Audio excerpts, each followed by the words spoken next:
Stream.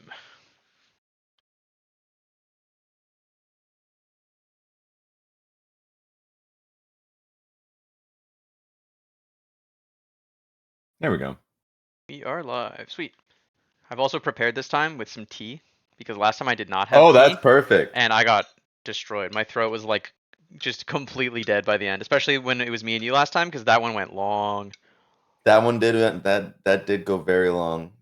I should have prepared for that one. It was a good Technically, I yap have though. tea right here, but I can boil some tea. I got tea and I've got water. So the water's cold, the tea's hot.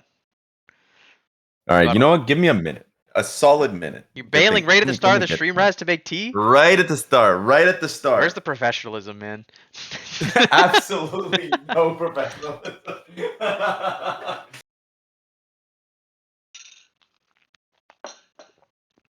Hello, everyone, and welcome to Digging Deep. Raz has abandoned me right off to the start of the show here, but the whole idea for the show, for those joining us from Twitter and beyond, is this is a call, like a call between me and Raz, where we are basically driven entirely by your questions. So, whatever you guys are asking, whatever you guys want to hear about, talk about, whatever it may be, put your questions in the chat, and that will basically be the guiding principle for this entire show, is us taking questions straight from chat.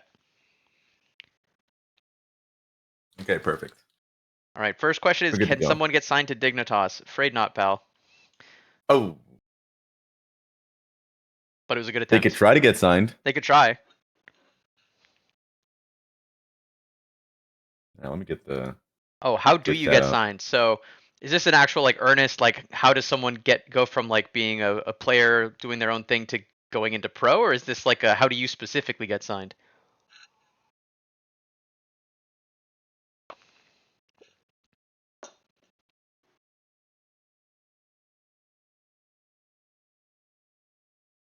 Because yeah, I mean, I think as far as questions around like how does a person get signed in general, I think it really depends this esports title. I think as far as League of Legends is concerned, it's kind of a long like uphill battle where it's like you play solo queue, you get recognized, or try and play some like organized play in some capacity. Try and like play either collegiate, amateur, whatever, and slowly like work your way up the ladder until you are seen by a tier one team, and then you potentially get some opportunity, which I think is tough. So I will say, I'll specify, I am the league GM. So as far as Fortnite goes, you are not getting the most up to speed Fortnite knowledge for those who are curious about if we're going to do well in FNCS or anything about Fortnite. True. It's a tough one. I think I've tried Fortnite a handful of times, and every time I've been like, why am I playing Apex Legends, but like different and with building and less sliding, which immediately took me out of it.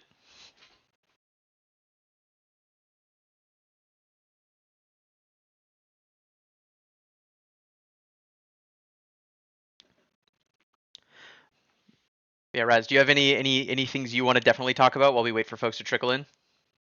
I think definitely want to talk about roster conversations, since I know that the last time we had this talk and the Q&A was centered around whether or not the 5-man core was going to be coming back next year or next split, I mean.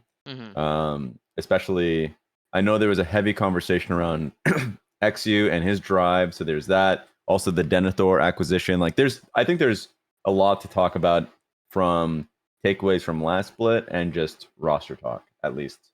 Yeah, so Right out there's the get go. yeah, I'll kind of do like a quick like well, it won't be quick, it'll be rambly, but it'll be like kind of a all encompassing as best I can, and then we can kind of dig into the weeds. But I think at least from our perspective, like obviously spring split didn't go well, and I think in every team where results are not good, you're always going to have like a lot of different perspectives, right? There's like the Reddit, like uninformed opinion of the kind of average fan.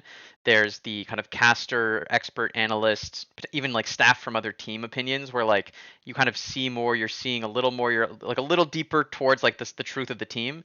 And then there's like, you know, the people in the team who know what the day to day looks like, knows what the conversations are between the different teammates and coaches and staff and all the rest of it. And I think from that level was where like a lot of the decisions got made. Was like I think internally it was a lot of a like what is the source of like the, you know, whatever dysfunction we have, what is the source of like some of these things where we're just not seeing eye to eye in the game. And I think a lot of it did come down to like desync between the majority of the team and Photon in particular in terms of just like how they see the game. And I think that was like the biggest driving force for change. I think we did, definitely explore other changes beyond that, and I think like it's not common to see a ton of changes between summer. Like to kind of give an analogy of C9, they made some changes which were pretty crazy, but it wasn't in the sense of like they swapped players out. It was like it's crazy because they picked up new players and didn't drop the former ones. So I think at least from my perspective, like it's really tough to make a change where you are pushing someone out in the middle of the year just because of the nature of how everything works. Like there's only a few months left in the season in theory, so like it behooves a lot of teams like if you're going to make a change and you think there's any world that outgoing player could be useful, you would just keep everyone if you could afford it. But I think as far as we were concerned, like there was not that opportunity for Photon, unfortunately, and so we made the change. And I think like we did explore some other options for top lane, and I think ultimately with Denethor, we're really happy with where we ended up. I think anytime you grab a tier two player, I know the fans, like the community at large, is always like super excited. They're like, "Oh my god, a tier two player! They did it! Holy shit! It's impossible to see this happen!" And like, but it happened.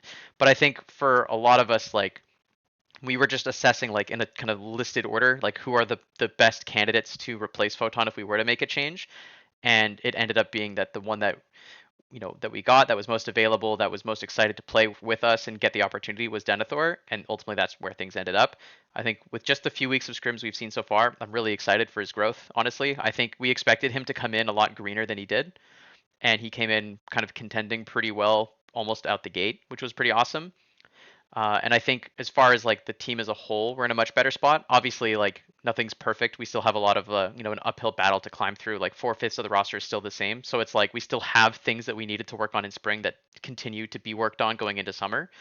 But I think like at least from our perspective, it was a really solid change to make, at least for us. That honestly helps a lot with not just like the in-game stuff and alignment, but also the out-of-game conversations to just be a lot easier to have in general.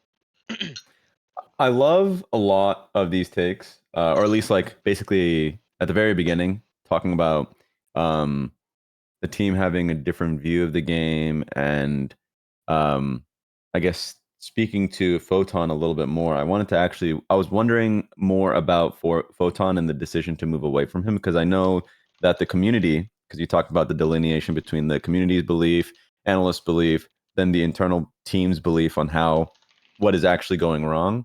Um, the community belief and even the analyst belief is generally that Photon is like individually skilled, but is always like pretty much separate from how the team does things. Like, I mean, feels like he's on an island, uh, quote unquote, a good laner, though the stats may not back that up. My question to you is like, what was the reason, for as much as you can tell us, the reason for moving away from Photon? Is it a performance thing? Is it just basically having irreconcilable differences on how the game should be played, or is it something else? Yeah, I'd say it's like I think a bit of column A, a lot of column B. I think a lot of it did come down to some like unable to kind of ever meet eye to eye with the team type stuff, so like the irreconcilable differences that you mentioned.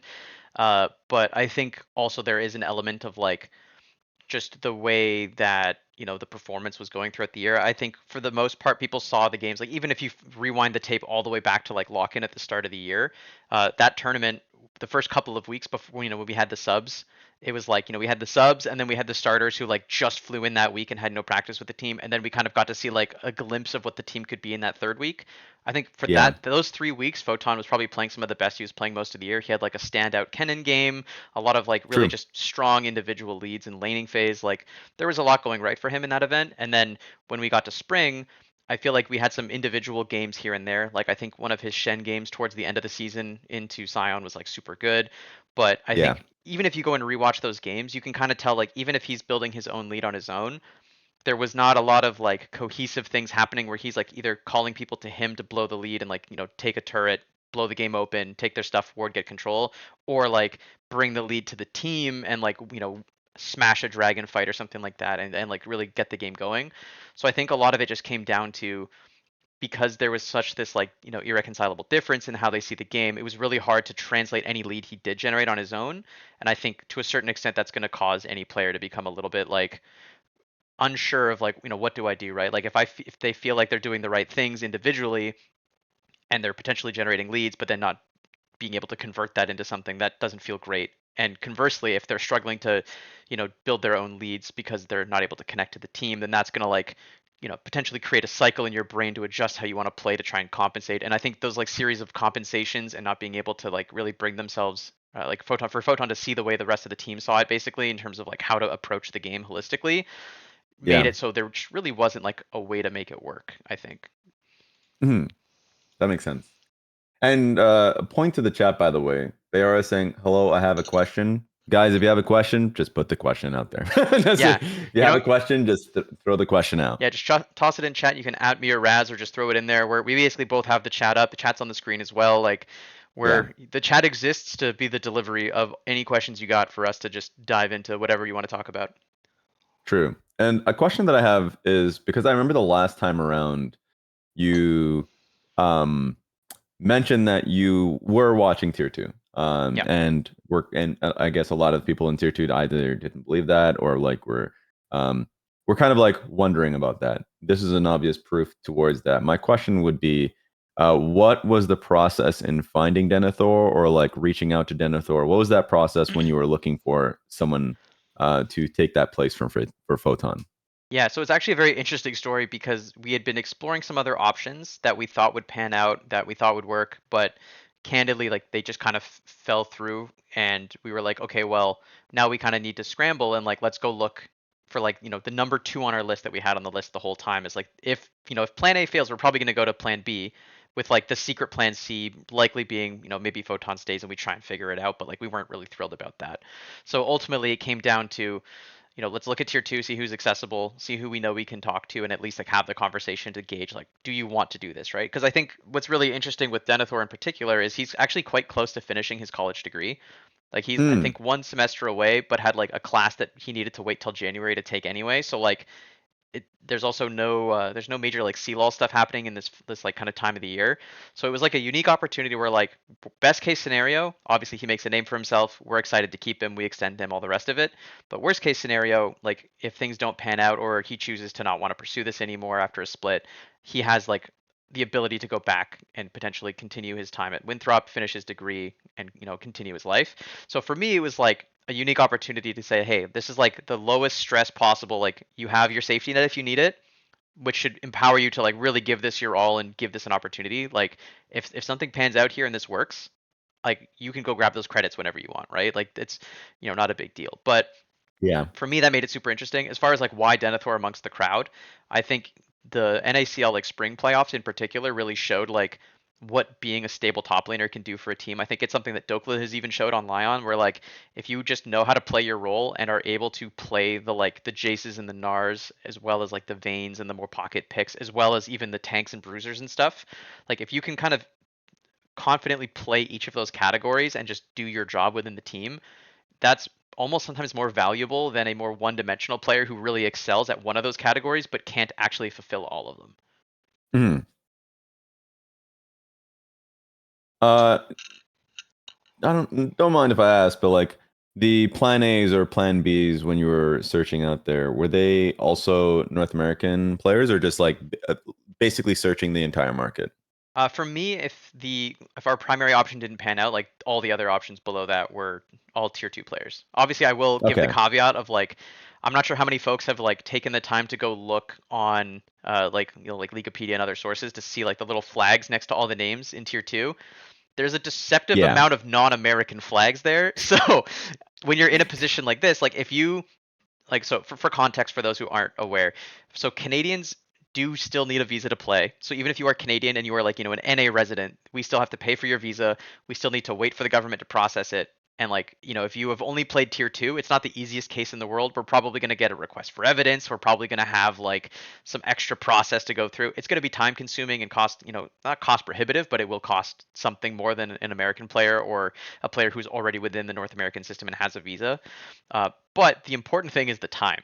So like if we had basically like immediately moved right away, like the second our season ended in spring and grabbed a foreign player, we'd probably have just enough time to get them here on time to like start practicing, get them with the team, have them in time for like our team media days where we capture some content and pictures and like kind of hit the ground running.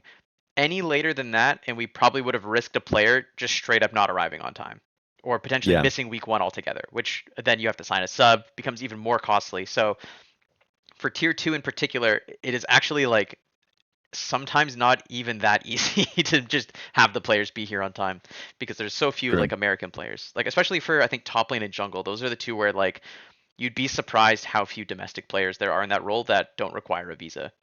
And I know for like the real in the weeds folks, like players like Zamudo, right? Like that guy has like tried to pursue this, right? Of like starting with Lion, getting a visa, but got like had issues with that and didn't get the visa he needed.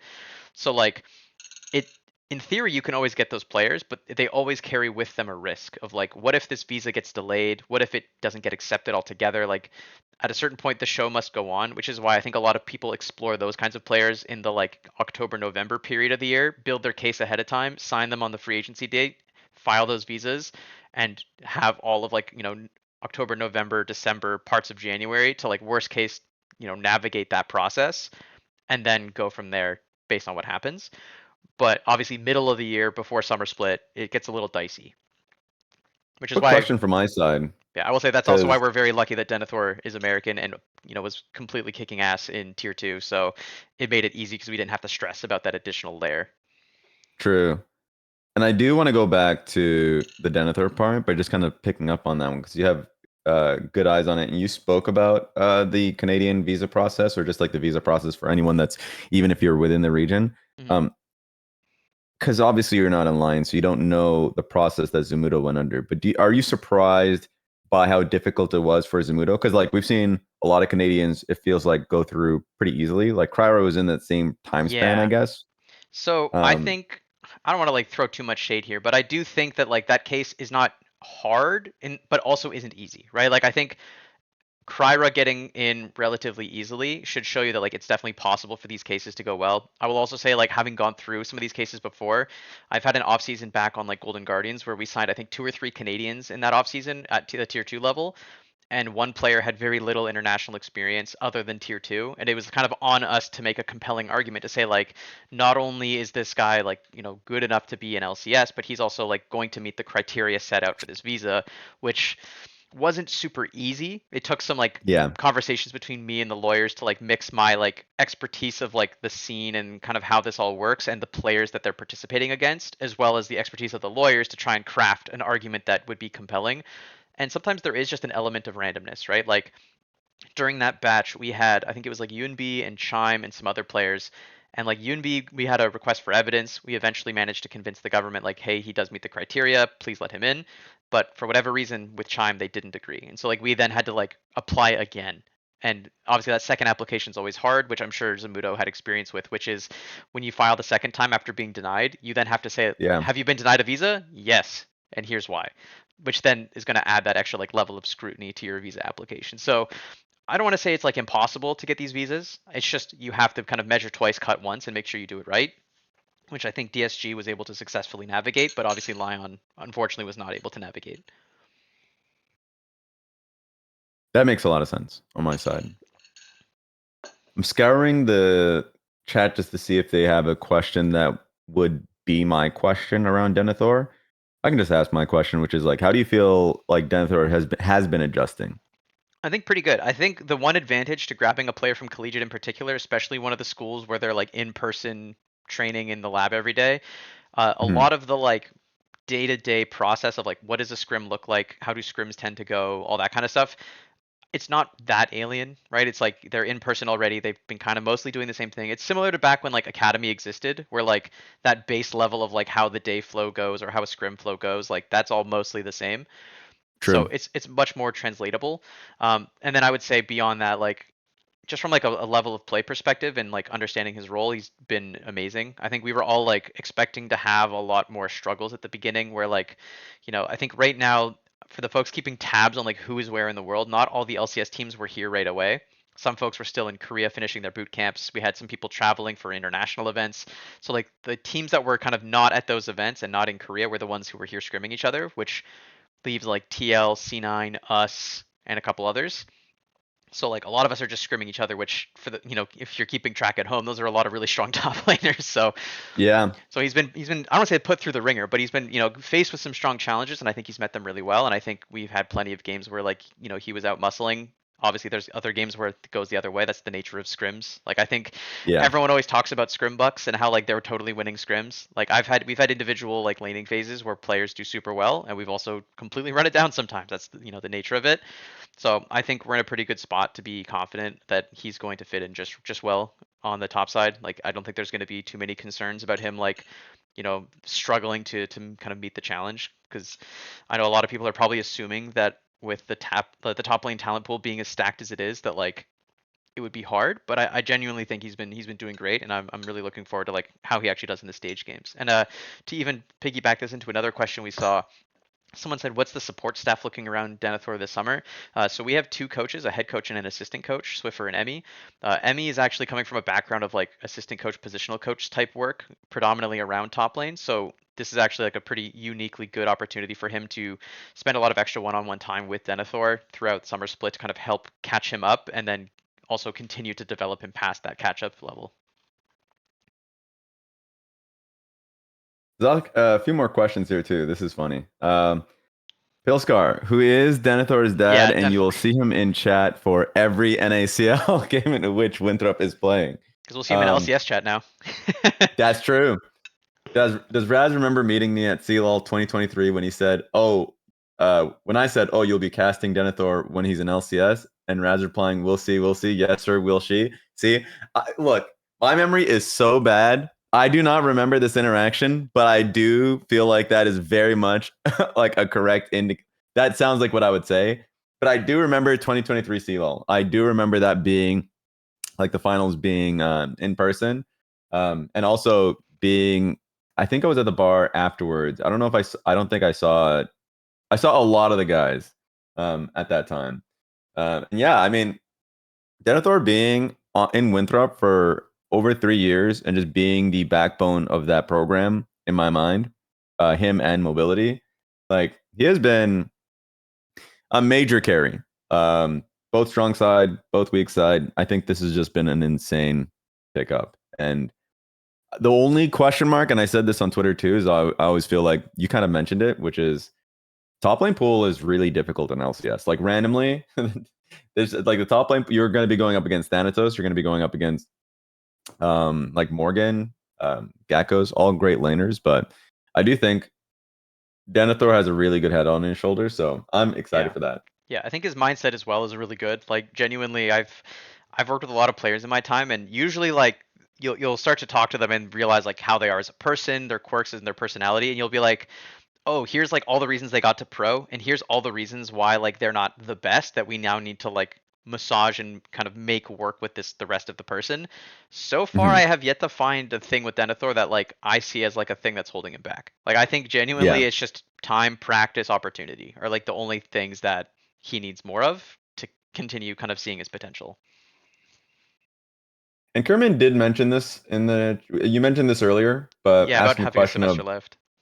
yeah, so my question would be, and I guess that's the future, but we can kind of talk about it a little bit, which is I'm assuming if the split begins and he is going to continue to play like next year, let's just say all things go well, brother's gonna want to finish that semester. He'll go back Is eventually. there ever a possibility of completing an online course while at the same time competing in the LCS? Is that a thing? Honestly, it probably depends like just the logistics of it all, right? I think what's truly diabolical is how these kind of semesters of a school program line up like kind of on top of a lot of the LCS. Like I'm sure the American one's a little different, but like from my perspective, it was like September to December was like semester one for my college program, and then like Mhm. January to April was the next one, and then it was like June to like end of August was like the summer semester, which Oh yeah, each of those contains an entire split of LCS or a like lock-in event. So it's like in theory you could try to kind of have your cake and eat it too, but it would be really true. difficult. Yeah, that'd be hard. That'd be very difficult. Let's see. I can go straight into my other questions, honestly. Yeah, for I sure. guess we kind of just talked about it since we already are on the goal. So, what would you say is like a major takeaway from the prior split and a goal that you definitely want to see your team hit going into the next one? I don't necessarily mean like results based goals unless if you have that in mind. More like something that you really want to see your team improving on. Yeah, I mean, obviously, like the northern star, I guess, as it were, for us has always been try to get the playoffs. But I think Yeah. realistically, the stuff that I want is like the building blocks to getting there, right? Like building strong systems of like, here's how we're gonna play the game, building a strong team identity around how we want to play different parts of the game, and then also individual players kind of stepping up and putting in the effort. Where, sometimes in the past, like at least in my experience on lots of teams, is like when the team does poorly, there's kind of two possible like forks in the road there. It's either accept defeat and kind of like just coast to try and like minimize the negative mental impact of losing while putting in a ton of effort, or put in a ton of effort to try and reverse your fortunes. And I want to try and like see as many indicators that we're doing the latter and trying to like outwork the deficit we're in, try and catch up to our peers in the league and push past people, because I think realistically, like every summer, there's going to be teams that struggle with the pressure. Like, I think the 3 out of 8 teams going to Worlds is like a really powerful carrot that like kind of everyone is trying to grab a bite of, and it really can be a huge motivator. But it also comes with it the scary stress of like no one wants to be the team that thinks they're going to get there and fails to kind of make it at the last second. And so any team that's on that playoff bubble, potentially not going to make it, like that torch of going to Worlds is getting extinguished. Like those are opportunities for your team to kind of jump on them, beat them, take advantage of like the mental kind of like battle that everyone's fighting at the same time. So I would love to be the team that's able to actually like successfully navigate that, sneak past a team, kind of have any. We had plenty of upset games in the previous split, but never an upset Yeah. series. So like converting those into upset series where where the opportunities are being presented, because I think most teams, especially in like the domestic play, especially in North America, I've noticed is like everyone is truly fallible. Like if your prep is not great for a team, like the talent is spread out enough to where like anyone can kind of any given Sunday someone and just like win when it's not expected. And with that, I think being the team that is able to roll with those punches to get those opportunities and take advantage is like where I want to be as a team, especially for this summer. How do you feel you'll be able to get over the hump of taking series instead of games? Because the funny tweet that I saw over MSI was XU's, where it's like we took down Lion in one game, and G2 hasn't been able to do that themselves throughout the series. So it's like you guys did show an incredible peak throughout the split, but also I mean the team themselves, the players themselves talk about like playing like clowns in their worst games. Just like, what do you think is like a trigger in being able to push past that hurdle? Yeah, I think some of it's definitely on the mental side too. Like, if I'm being honest, a lot of it is like we get the win, and then you kind of, especially in the position that we're in, where we're just looking for that win.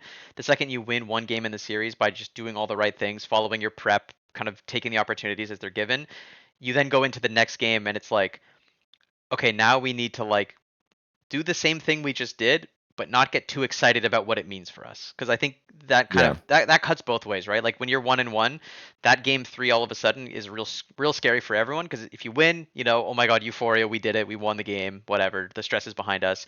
If you lose the game, it's oh my god, we were so fucking close, that sucks.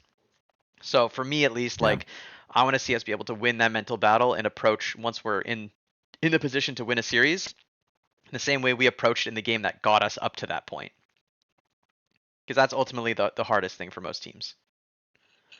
Cameron is asking a question on, is XU feeling less like retiring with the roster change?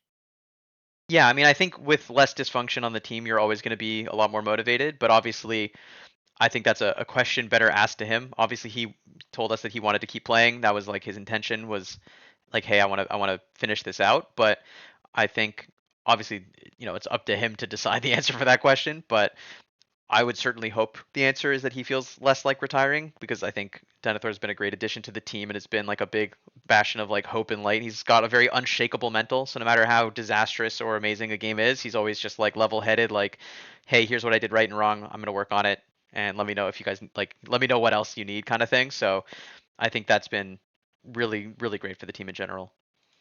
Yeah, my follow up on that one in particular is like the conditions that made him feel that way. A lot of it's like there's like a community pushing like back and forth, a pull about like, was it just the competitive nature of losing constantly, or was there something that the team could have done to basically push past that? Because I know he was talking about um, reviews that would kind of lead to nowhere and not find conclusions. Like, do you feel like there was a lesson that made it easier for him to continue forward. Yeah, I mean, I think some of that you can kind of read between the lines a little bit. Like, whenever you have like, differences in opinion in the team, it can always lead to those like long reviews that don't feel like they're going anywhere because it's kind of Hmm. like person A says, "Here's my opinion." Person B says, "Here's my opinion." Coach comes in and either says like, "You guys are both dumb and it's option C," or they try and like Yeah, find the common ground between the two and kind of get everyone on the same page. I think whenever you have a player like Denethor, those conversations become way easier because he's much more like level-headed, objective, and just sees the game as it is. So I yeah, think those definitely got easier for us in general. But I think in the past, part of the reason why Spring was so frustrating was like because we had, like Photon is one of the people who had a strong opinion among others. So like whenever there was disagreements between players, and it wasn't always just Photon, right? Like we have a lot of strong opinions on our team.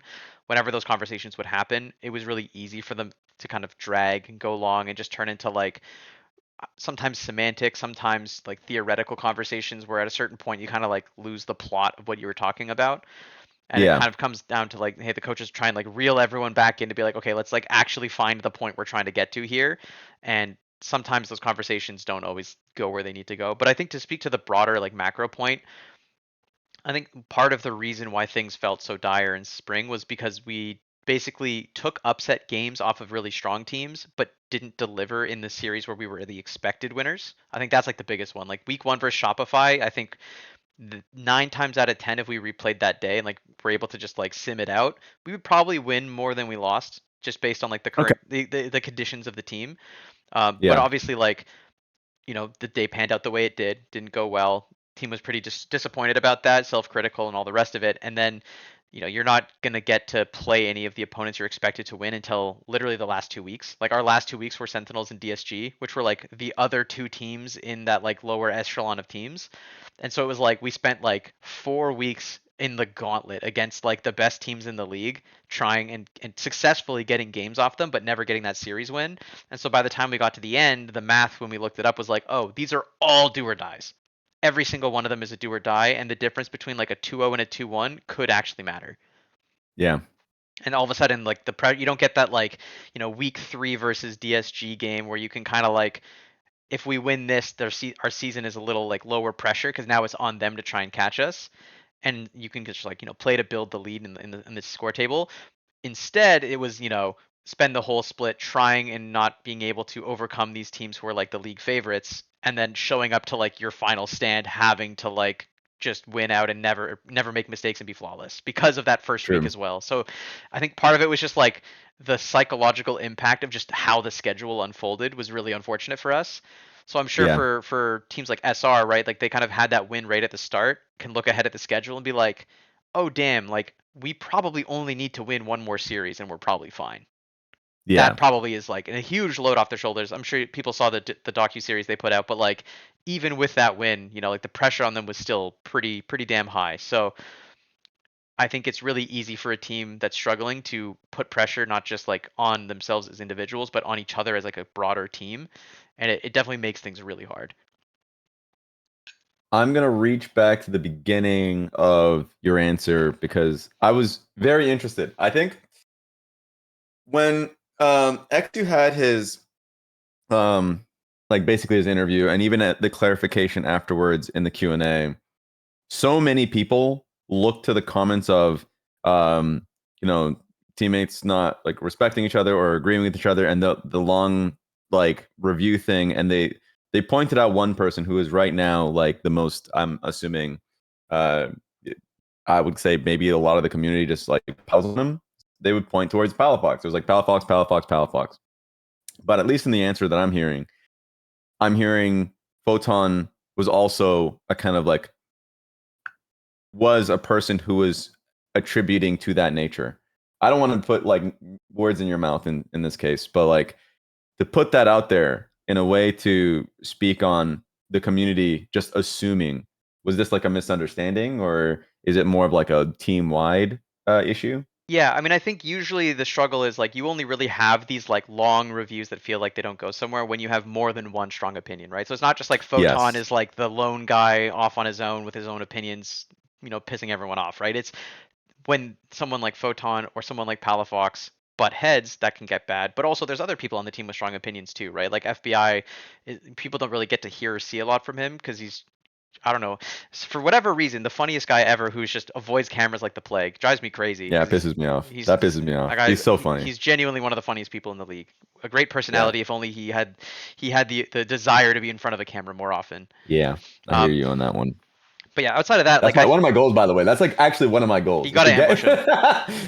You gotta ambush him. Unironically, it's a main goal of my brother on camera and actually get him more willing to shit talk or say whatever he wants. Yeah, I mean he's great when you can get him talking smack because he's so funny. But yeah, to Yeah. kind of complete the point here, right? Like I think it's not any one player in isolation, but I think it's about like from our perspective when we came into off season was like diagnosing like where is the kind of biggest source of dysfunction that we could reasonably adjust and put in a person who's skilled enough to be there and also has the right mindset.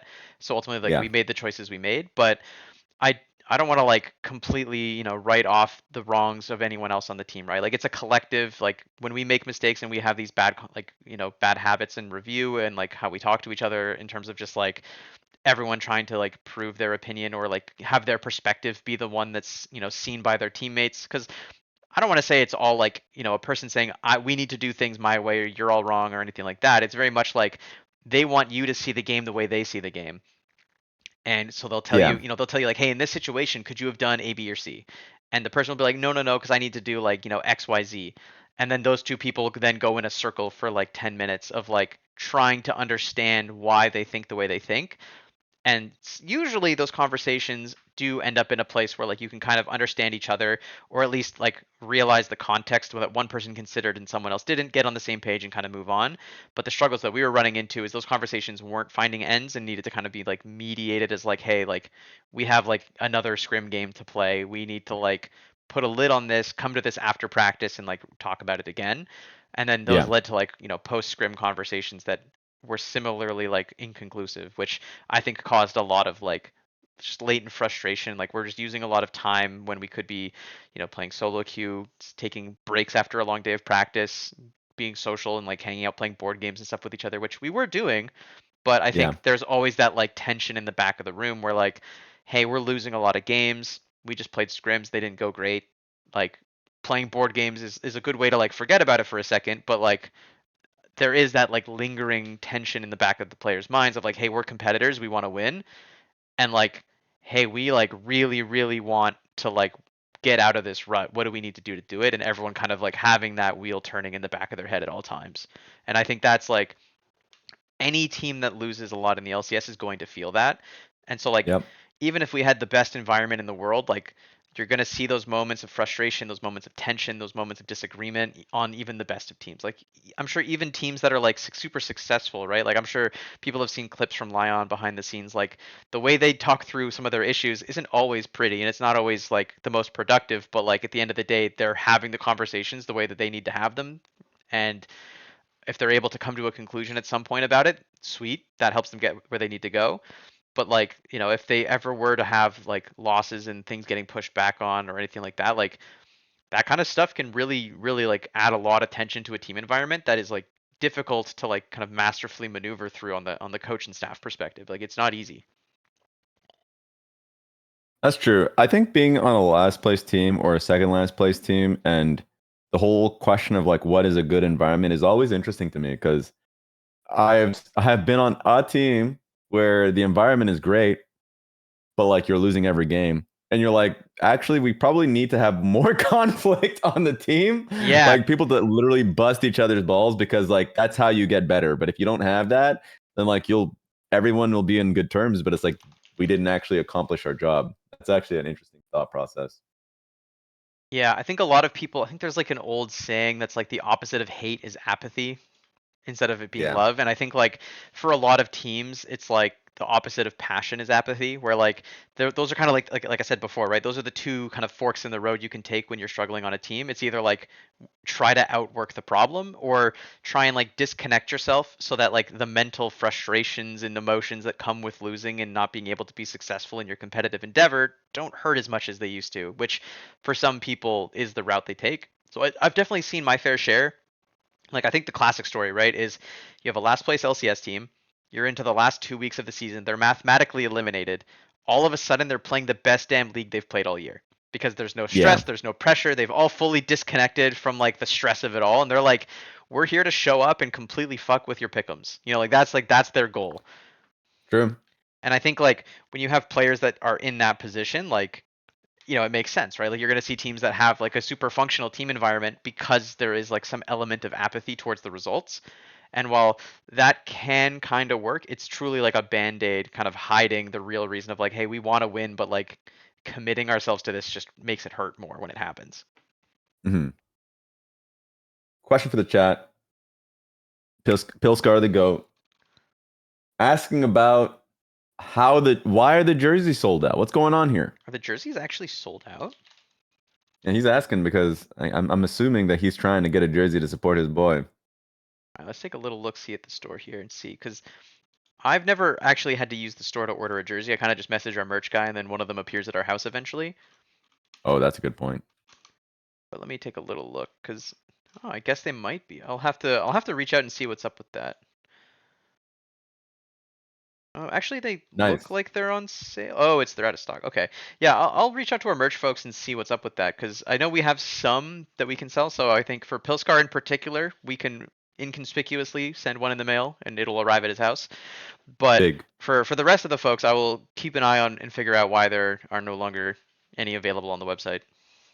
Yeah, because I actually, funny enough, I love your guys' It's jersey. fire, dude. It's so It's sick. good. It's very good. I wish we were I'm a just fan of I it. wish we just were winning more games so people would actually like realize and be like, hang on a minute, they're winning and the jersey's cool. I should buy one.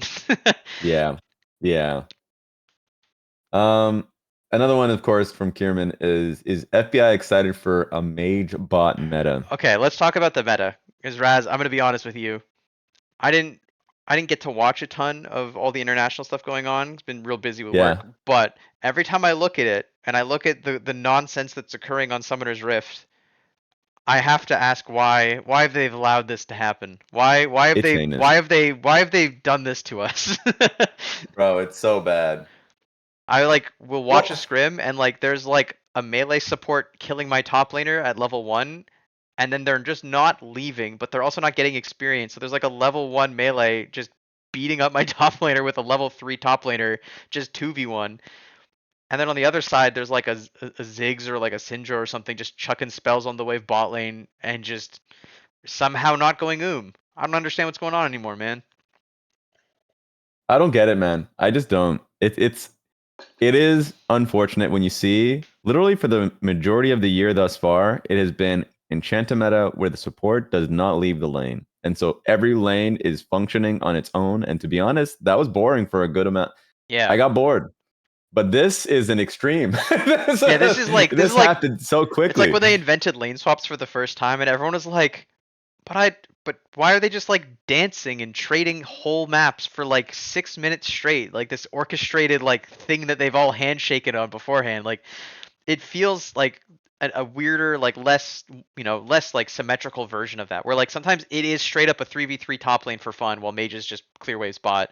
Sometimes it's like one team says, no, I've had enough. We're gonna be the change that we want to see in the world. And they like load up a normal bot lane and then their top laner is True. just fully fighting for their life and they're like, that's it, we're three manning this stupid mage bot laner until they learn the error of their ways.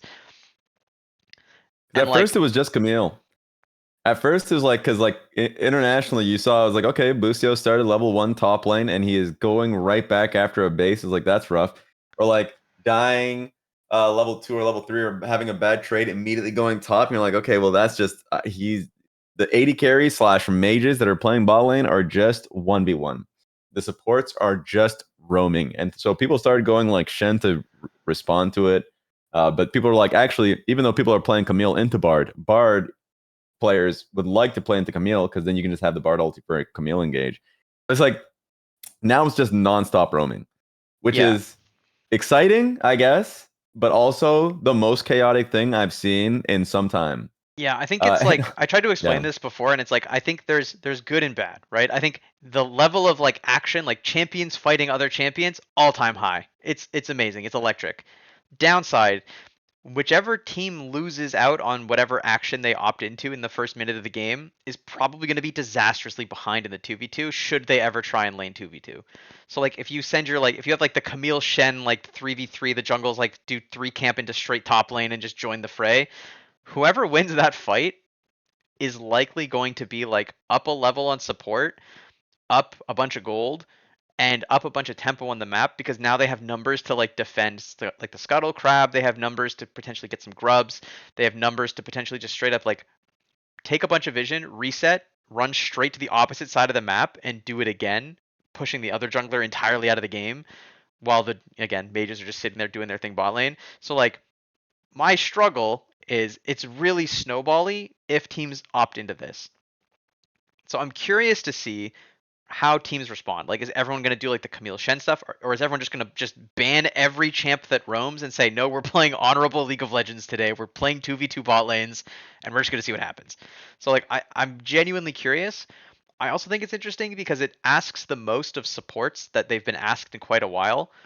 The average support has probably been like just loading up Karma, kind of hanging out, just pushing Yeah, lane and playing 2v2.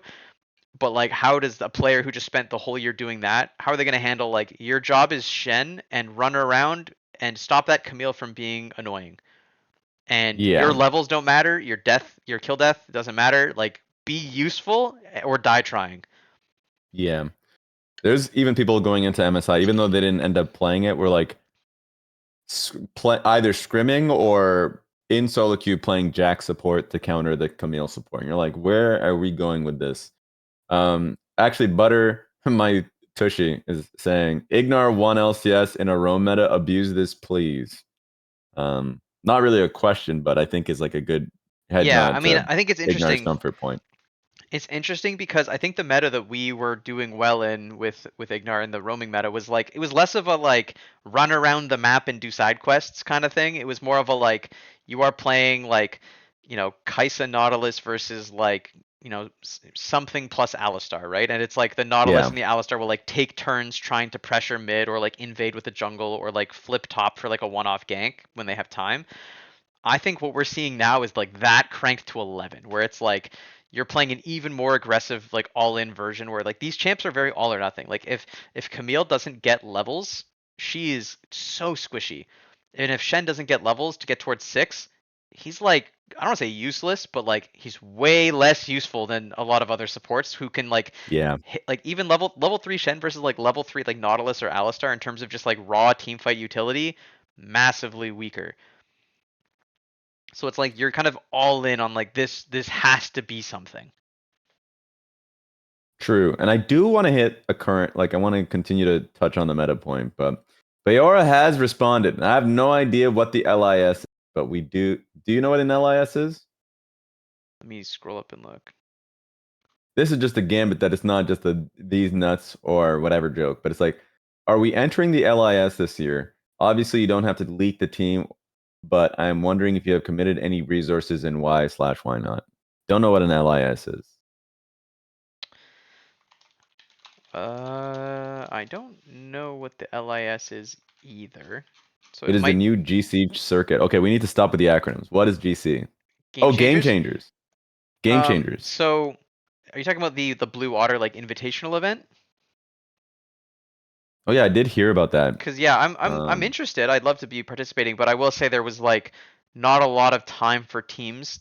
So okay, I'll use this as a tangent to go off about it because I would love to participate and support an event like this, but to event organizers everywhere when you do this, or Riot when you do this, if you do this, teams need a lot of heads up to be able to find opportunities to like for example we're run like a more traditional business like most teams where like there's a profit and loss statement that we're trying to do, a budget we're trying to build, and the goal is everything we do should try and either be revenue neutral or profitable in some capacity, right? Like that's how a business should work if it wants to be around for a long time.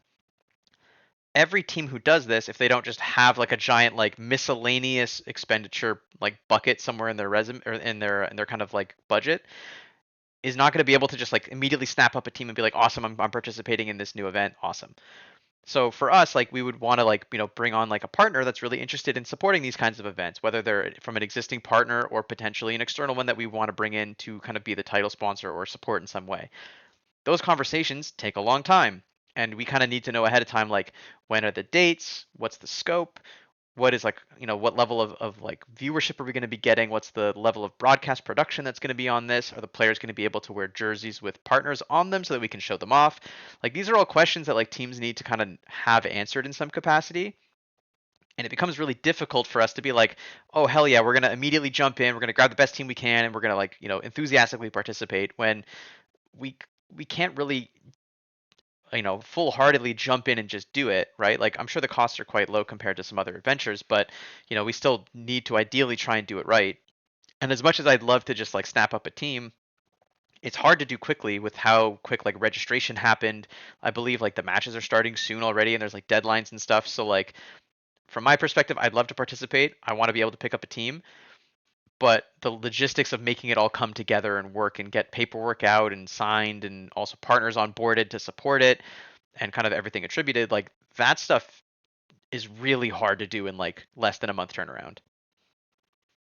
Yeah, to push back a bit, only because I remember this was a conversation for some time, but I don't know the inner workings of like the process of like pitching ideas. So I remember the bully who is, I think, owner of Yeah, one Blue of the Otter. owners. Yeah. Yeah, he made a tweet back in November 23rd, 2025, saying Blue Otter is planning to host an NA Game Changers event that will start early next year. The formal announcement will happen after Riot approval. I know that process took a long time. Yeah, it took I think Um, probably a year based on the timeline. Cause I'm pretty sure like when they got approval is when they like, as I've been talking to the bully about it, like when they were getting close to getting that approval to be like, hey, yeah. this is a thing that might happen. So I had like the tiniest like few days to a week head start of like knowing about it. But even then, like Mhm. the scope of what we're talking about is like months of like heads up. Like we need to like send emails to like heads of marketing at companies to be like, here's this thing, are you interested? Let's hop on a call next week. You hop on that call. This was a great first call. Let's follow up in 2 weeks to see where we're at. And then 2 weeks later, you have a conversation. And all of a sudden, it's like been a month and you've just had like 4 calls and done nothing, right? So like these things are slow. They take time. They take effort to build. And like until we know like the parameters, like we can't go and sell someone on a thing that isn't approved by Riot yet, and then they never get their approval for whatever reason, and then all of a sudden we've kind of like caused some friction with a potential partner, right? So for us, Yeah. it's really hard for like the chicken to come before the egg or vice versa because like you kind of need it all to be ready and laid out there so that we can show prospective partners like, hey, here's this event. We think it would be awesome if you could get involved with us on this, right? So at least from my perspective, it's really difficult. I would love to participate. Like I've basically been speaking with prospective rosters to see like who's available, and we have a couple that I think would be amazing if we could get them to work with us. But obviously, I need to like very quickly in parallel make sure like there's no conflicts with any of our other stuff that we're doing. Make sure that we can potentially get a partner involved, or if this is something we just want to do because we want to do it, that we can get that green light internally. So it's been a slower process than I would have liked, but obviously the time crunch definitely doesn't help to be able to like do what we want to do. Gonna be a stupid question to follow up from my side because I remember Dignitas for so much of its history is a European-based organization that operates in North America. Ever since the handover and ownership, it's North American purely, right? Yeah, it's based out of New Jersey. Okay.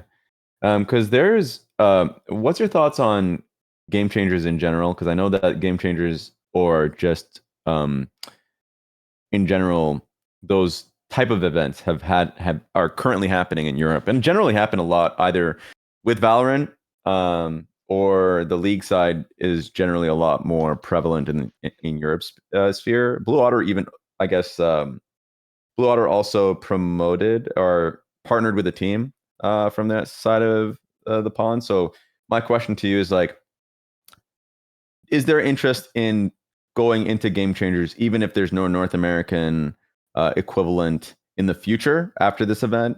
I guess we'll start with that question. Yeah, I think the struggle is candidly, I've looked into like the Game Changers equivalent, which is like LGC Rising and stuff like that in Europe, and like Yes. the the struggle with it is a lot of these are like endemic European organizers who like have different levels of interest and support. So like there's I think Vitality, SKG2, and a couple other of like LEC or former LEC teams because Yeah. there's a whole bunch of them. They have like trainee teams. They have their teams in this particular event, and a lot of them it's easier to do because they kind of have all that stuff.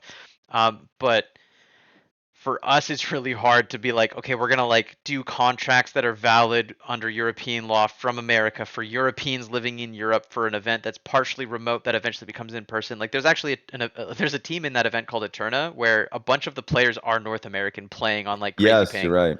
And like Yeah. I think they either won the last year or did really really well in the finals, but like ultimately that's the kind of like level that we're at here where like the teams are kind of like just people pulled together who are the best that they can get for a lot of these teams and trying to like push to win the tournament because I believe there's not a ton of prizing in the event other than like top threeing basically. So it makes it really difficult for us to like be super excited to get in, especially because it's in Europe. A lot of it is like our partners are predominantly North American based, so like we couldn't there's not even like a thing for us to advertise over there necessarily. So Yeah. it gets kind of hard, which I think yeah, I will say to Bayora's point. So, the question they've asked is, what about other revenue neutral options like sponsoring a team via amplification, social boosting, etc. Something that's low revenue effort but can still help the players and boost the scene. I would love to do that kind of stuff, if I'm being honest. But I think for a lot of players, it probably behooves them to like not get financially tied up with a team who isn't like paying them something, right? Like you can kind of do those like handshake agreements to a certain extent, but like I think it would be better for those teams to stay freelance and stay like free from like a team to then try and convert into, another team coming along at some point to then give them some amount of compensation. So I'm like if a team really wants to do that and is in one of those circuits or groups, like I'm happy to support, but obviously we'd love to be able to like, give the partners some interest there, get some money and then actually pay the players for their time because I think that's Mhm. ultimately the best way to go about it. I'll say generally on the scene, I think if there were opportunities for us to participate more in these circuits, it's pretty awesome and I'd love to do it. But I will say there is like a miniature elephant in the room, which is our parent company actually owns a production company, Radiant, which runs some of the Game Changer circuits specifically. So I Ah, think it would be not the best look for Dig to like sign a team in like Valorant, Game Changers, and then the tournament operator is under the same umbrella of our parent company, because that's gonna get into some murky waters. So yeah, that's pretty tough. it's kind of tough for us to kind of like have our cake and eat it too in that way. So I think I'd love to participate in ways where like we don't have that potential conflict, so we don't have to worry about any of that kind of stuff and can worry just about supporting the players and giving them the best opportunity that we can and all that stuff. But we're in a weirdly unique position where we kind of already are somewhat supporting these scenes, but aren't necessarily able to support them entirely on the dig side without potential concern. That's why I've been interested in this LIS stuff because I believe it's entirely just run by Blue Water and the St. Clair College production team, which means we don't have that conflict necessarily. So there is an opportunity for us to hop in there, but obviously the time has been the toughest part. What's interesting to me, because now going back to the idea of North America running an event like this, or you sponsoring a team and looking for a title, not a title sponsor, but a partner. Because I remember like G2 had their Game Changers team and then disbanded them when it seemed like Game Changers was doomed, and then brought them back. But it seemed like they brought them back because they had a literal McDonald's partnership Yeah. that was like heavily involved. How difficult is that, at least in the North American market, to be able to find like a partner that could work with you on something like this? Yeah, I mean, I think for like the marginalized gender events in general, like there is always appetite for kind of like corporate sponsors and stuff to get involved. This is the kind of like thing where it's, you're encouraging people who would otherwise be pushed out of these spaces to kind of have their own space. So like that is something that's a great message to put behind a sponsorship and it's a really easy win for any marketing person. So there True. is a lot of interest in supporting like I would say getting a game changer sponsor is probably a little easier than getting like an NACL sponsor, for example, where it's like even if both Hmm. products have the same amount of eyes on them, one of them is just going to be like a more positive message overall, which will then be easier to attract like a McDonald's or some other corporation. So from my perspective, I think there is an opportunity, but obviously the struggle has always been the timeliness of it all. Like I think there's always the like build it and they will come mindset, and I think that's what G2 kind of assumed was going to happen, which is why they picked up G2 Hell, they grabbed all these players and they're like, we have this super kick-ass team, we're super excited to be in the space. And then like the growth wasn't there right away and they're like, hey, maybe this isn't worth it. And then they pop out and then all of a sudden it's like, hey, we liked that thing you were doing, could you do it again, but we'll give you money this time. All of a sudden it's like, okay, well, that was the only thing making us not do it was the fact that we were just losing a bunch of money doing this. We'd love to do this. So I think ultimately that's what it kind of comes down to is like I would love to see more of these events, and I'd love to see like Riot even potentially doing some kind of game changer thing on the league side. That would be awesome because I think the more stable it is, the easier it is to bring in these partners who would love to support basically any kind of event that is supporting marginalized gender, women, whatever kind of group that you want to categorize. Because ultimately, that is the kind of thing that's like it's not just a broad like we're running a tournament. It's like there's a purpose, there's a message, there's kind of like more intent to it, which makes it easier to kind of align a brand to it. Yeah, that's true. I really enjoyed this. And if you guys have any further questions based around that, that'd be perfect. But it seemed like Biora enjoyed or appreciated the response. Um, Not to completely, since I think we're at a good point in that point of the conversation.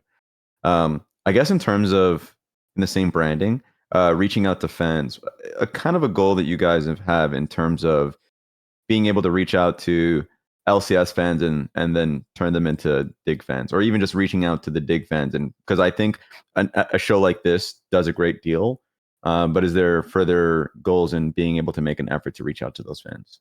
Yeah, I mean, I think the toughest thing is honestly just like finding fans where they're at and like getting the microphone next to them to hear what they want to say, but also like having our megaphone reach them in that space, right? Like I think opportunities like this are great to just like give fans an opportunity to like ask direct questions, like have conversations, kind of be a part of the community, kind of pick up some of the stray opinions here and there and just kind of create discourse and drama and all the fun stuff is good too. But Yeah, ultimately like what I'd love to do is find a way to kind of connect to the fans better.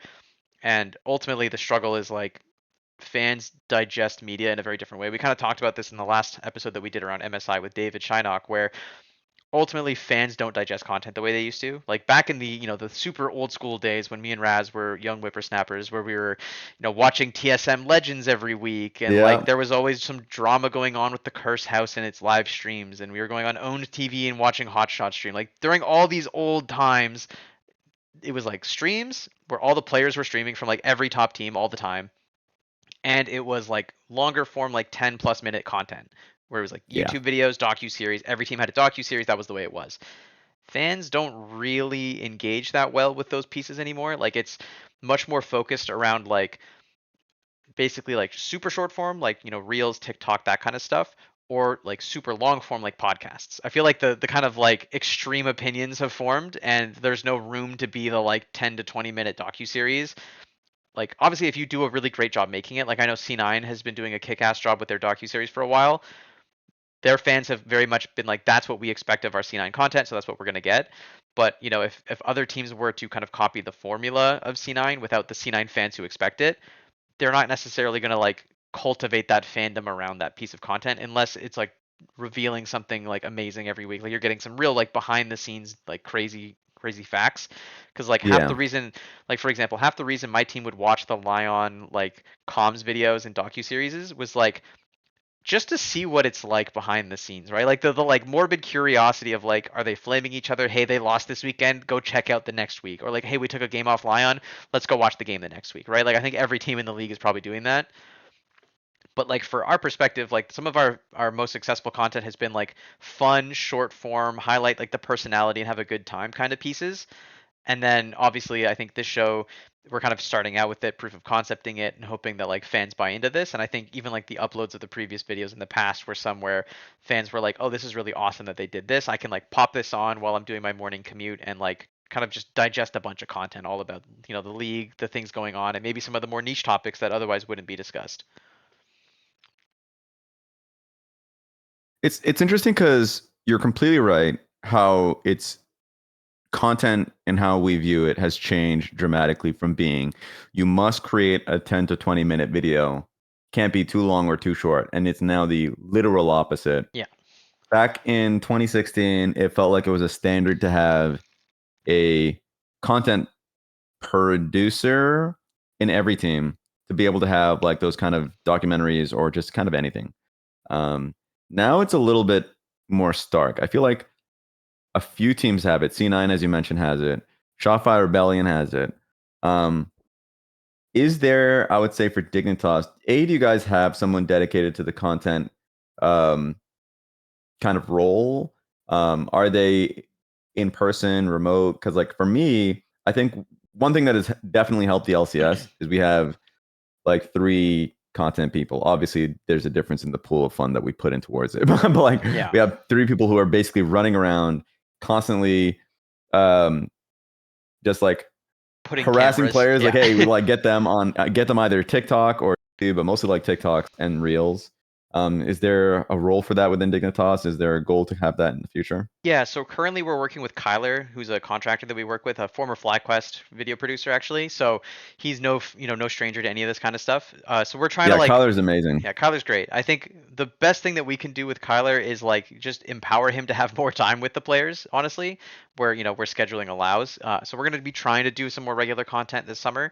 But obviously, like finding that balance is tricky, and because of the nature where like a lot of folks are freelance and kind of like trying to do as much as they can to fill their calendar, availability is like a whole thing. Like our scrims, like for the fans who don't know, the average like scrim day is like players wake up between like 10 and 10:30. 11 is like food time, meeting time until 12. You scrim from like 12 to 3. You take a break, eat some food, start again at 4, go till 7. Sometimes those blocks run long, so a lot of the time the day is like you wake up at like maybe 10 to 10:30 and you are going until like 7:30, maybe 8 p.m. You have Yeah, basically used every possible like normie hour in the day. So like even like getting like a dentist appointment is like you have to go to a dentist that opens at 8 in the morning and be like, you better finish this quick. I got places to be. Like yeah.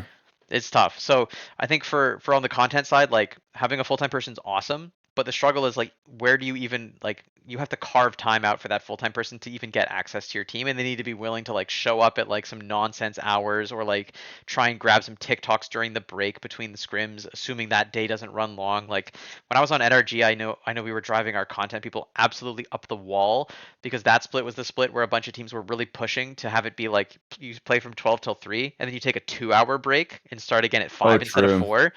And like all of our content people were like, what do you mean there's a weird like nebulous 2 hour block in the middle of the day and that's our best shot if we don't want to have to wait till like 9 p.m. to film with you guys? That's crazy. Yeah, that's crazy. Yeah, That's it was insane. it was some nonsense. And so all this is to say, we're trying to do more content. We have some more videos still coming that we shot basically early before the season started for practice, and we'll probably be filming a few more throughout the season as well. But I think a lot of it comes down to like also stuff that we get on game day. So like Kyler, ideally, as often as he can, is coming to our games to film behind the scenes stuff, grab some social posts if he can think of anything fun or creative during the day and that kind of stuff. So ultimately that's kind of our approach to it. I think a lot of teams are in a somewhat similar boat, but I think the real benefit is like scale. Like if you're in both LCS and Valorant, for example, it's really easy to be like, let's just hire a person to do vague content production for both. And worst case, they can like manage any freelancers they need when there's double duty where the games overlap, and that makes it just a whole lot easier. But obviously, it's every team kind of has their own unique solution to this, and I think folks like TL are just lucky because they just have an in-house production team that like works out of the same office, from what I can tell. So True. makes it real easy for them.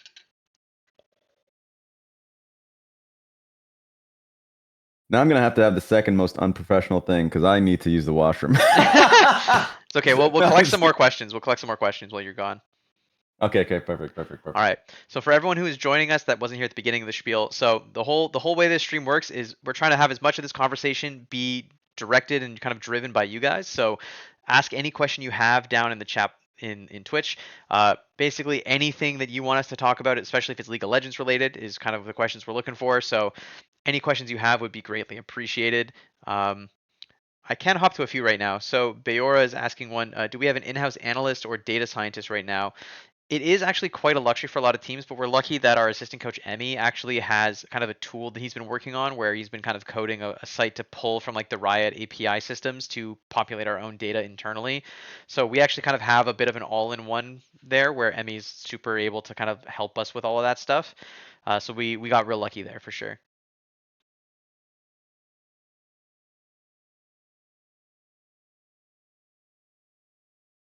Oh, nice. We have a Giant X fan in the chat. Yeah, Emmy used to work for Giant X for those who did not know, and he's been a real superstar for us. Super helpful to have kind of around with not just the positional coaching stuff, but also just like all the data stuff that he can help do, and also helping get our players to the gym because he's one of the few consistent gym goers on the team who's able to motivate people to go with him, even if he comes back with a smile on his face and they come back sad.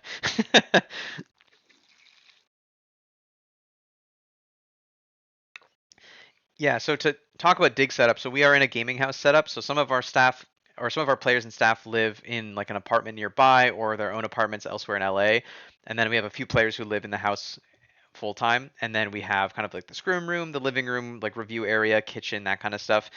Obviously, I think the office is like a nice luxury for a lot of teams, but if you just have one team based out of Los Angeles, the commercial real estate market is pretty tough. And what's actually interesting and the issues we ran into a lot in past teams I worked on is the location of like good, affordable commercial real estate is A, really far from the Riot studio, and B, really not close to affordable housing real estate for, just residential and stuff like that. So the the more of like the office setup you get, the further away the relative apartments are. So it gets real tough. But yeah, like I think, like for example, I don't know how many folks have been to LA before, but 100 Thieves has hosted a lot of events at their facility, so a lot of people kind of know where they're based. They're kind of like in like a more industrial part of Culver City. Hey Raz, we're talking about the locations of offices and how it's really hard to have a team office or facility that is actually near any remotely affordable residential apartments or housing. Oh yeah, Like yep, I was talking about, like 100 Thieves is like out in like the industrial part of Culver City, almost on like on the edge, kind of, by like yeah, basically a really famous like hiking spot. But like the nearest hotels or not hotels, the nearest apartments are like luxury apartments that are extremely expensive. And then there's like some weird like single property multi duplex house kind of super monstrosities that LA is very famous for in that area that are like kind of older construction, not well put together, not well maintained, and often fraught with like really awful neighbors. Like that's kind of some of the setups we had at CLG for a little bit because we were in a relatively similar area, and it's yeah. like genuinely a fucking nightmare. It's bad. It's actually yeah. It's the LCS is definitely placed in a spot that is right in the thick of expensive areas. There's not much you can really do about that. I do remember way back in 2016 when the dig house was in Long Beach. That was hell. That was a crazy commute to the studio every week. I just don't think it's like tenable for any organization to do that. Yeah, I think there was also a lot of teams really like obsessed with the luxury idea of getting these like super crazy Beverly Hills apartments and mansions and stuff like that. And some of those houses were like so tucked away in these very private neighborhoods that like it actually got really, really difficult for teams to like get to Riot at reasonable times based on like just the mountain of traffic they would have to drive through and all the nonsense. So I think a lot of teams realize like, hey, we don't got to spend money like this. And also, it's not reasonable to even be this far away from Riot. Like, if you're gonna pay higher real estate prices, just get a nice place in Santa Monica. Like, and yeah, for reference, the Riot Games Arena is in Santa Monica, but it's like not all the way by the water. It's kind of like in between Santa Monica and Sawtell to a certain extent. It's definitely quite Yeah. close to Sawtell in terms of like one side versus the other, but it's very much in that little pocket. And there's a lot of really nice housing nearby, but obviously like much more like houses, less apartment buildings. So it's tough for teams to kind of have their cake and eat it too, where it's like you can't really there's not a ton of facilities to grab and then get houses nearby. And if you work in a house setup, then you're in a more residential neighborhood anyway. So it is a toughie. Quick question. This is stemming from something that you said really early on in the stream. So this is kind of going back to the team itself. You said that you don't usually see a lot of changes between spring and summer for teams, which would make sense, especially when it comes to visas. Yeah. Um, but this feels like a very unique year in the Yeah. sense that you have three splits. First split, you can't really make any changes because you don't have that much data. So a lot of the times now you're pushing it to you have to make a decision in the second split to have the data needed. But the calendar seems really, really, really stuffed. So a lot of teams don't even know what they're necessarily doing if you're going to any kind of international play. And then if you are also just going for a boot camp, then so talk to me about, do you feel like that's the case? Do you feel like this split is a lot more tougher to um, make team changing decisions? Yeah, so I'll kind of go over from the beginning of the year to now. So obviously to your point, like it's really hard to like play lock in and be like, yeah, we've played together for like 2 months tops. I'm throwing someone out the window, right? Like it's just not realistic for that to happen unless there's truly like a level of like dysfunction, frustration, whatever you want to say. Like there needs to be some real conflict for that to kind of be the outcome. But as far as like the between spring and summer, I think this year's like the ultimate like melting pot to create this, which is like this format's much more stable than the previous year's format, so you can kind of come out of spring with a pretty good idea of where you're going to be at. And then there's not any like additional events other than like your top seeds going to MSI. So it's like for the teams that are more likely to be making decisions in that kind of like third through eighth pool, they kind of have a little more time to work with. I will say for teams that like make it pretty far through playoffs, you definitely get a lot less time. Like if you are in like C9's position or like even like TL's position, like you kind of just have like a little less to work with there where I just think it's tough. Like the further you get, the more hard it gets. Obviously, I think like Lion had it the worst, where they're going to both MSI and EWC afterwards. Where like they probably couldn't have made a ton of choices even if they wanted to, for being honest. But as far as like other teams, like let's say like FlyQuest, right? Like if they wanted to make changes, they probably had a good enough time to do it. I think the main motivator for this year in particular, why it's like truly a perfect storm, is we've got this format with a bunch of time. You've got 3 splits, but also you have worlds in North America, Oh, true. which like God, being that third seed and just like getting there is like a huge like extra kind of like leapfrog moment for all your sponsors. There's a lot of opportunity to make revenue there. It's super exciting for you to be able to activate because it's so much easier to like, hey, we can fly like our video people to Texas. We can fly all these people that we have already on staff. We can like basically bring the whole company to do stuff here and make the most of it. Whereas in the Mhm. past, like it's quite prohibitively expensive to like go and do that in like Korea or like somewhere in Europe when you're entirely based in North America. Yeah. So it's a tricky one. I think that's probably why you're seeing like the C9 swing for the fences 7-man roster. That's probably why you're seeing SR make their move where they're like, hey, we just need to like have the best immediate performance we can, so we're gonna bring Zazel and just like pick someone we know works well with this group of players. Like you're probably gonna get a lot of people just saying, hey, let's just get the best summer split performance we can because like if we could just be one of those 3 teams going to Worlds, that is like a huge like game changer for the year.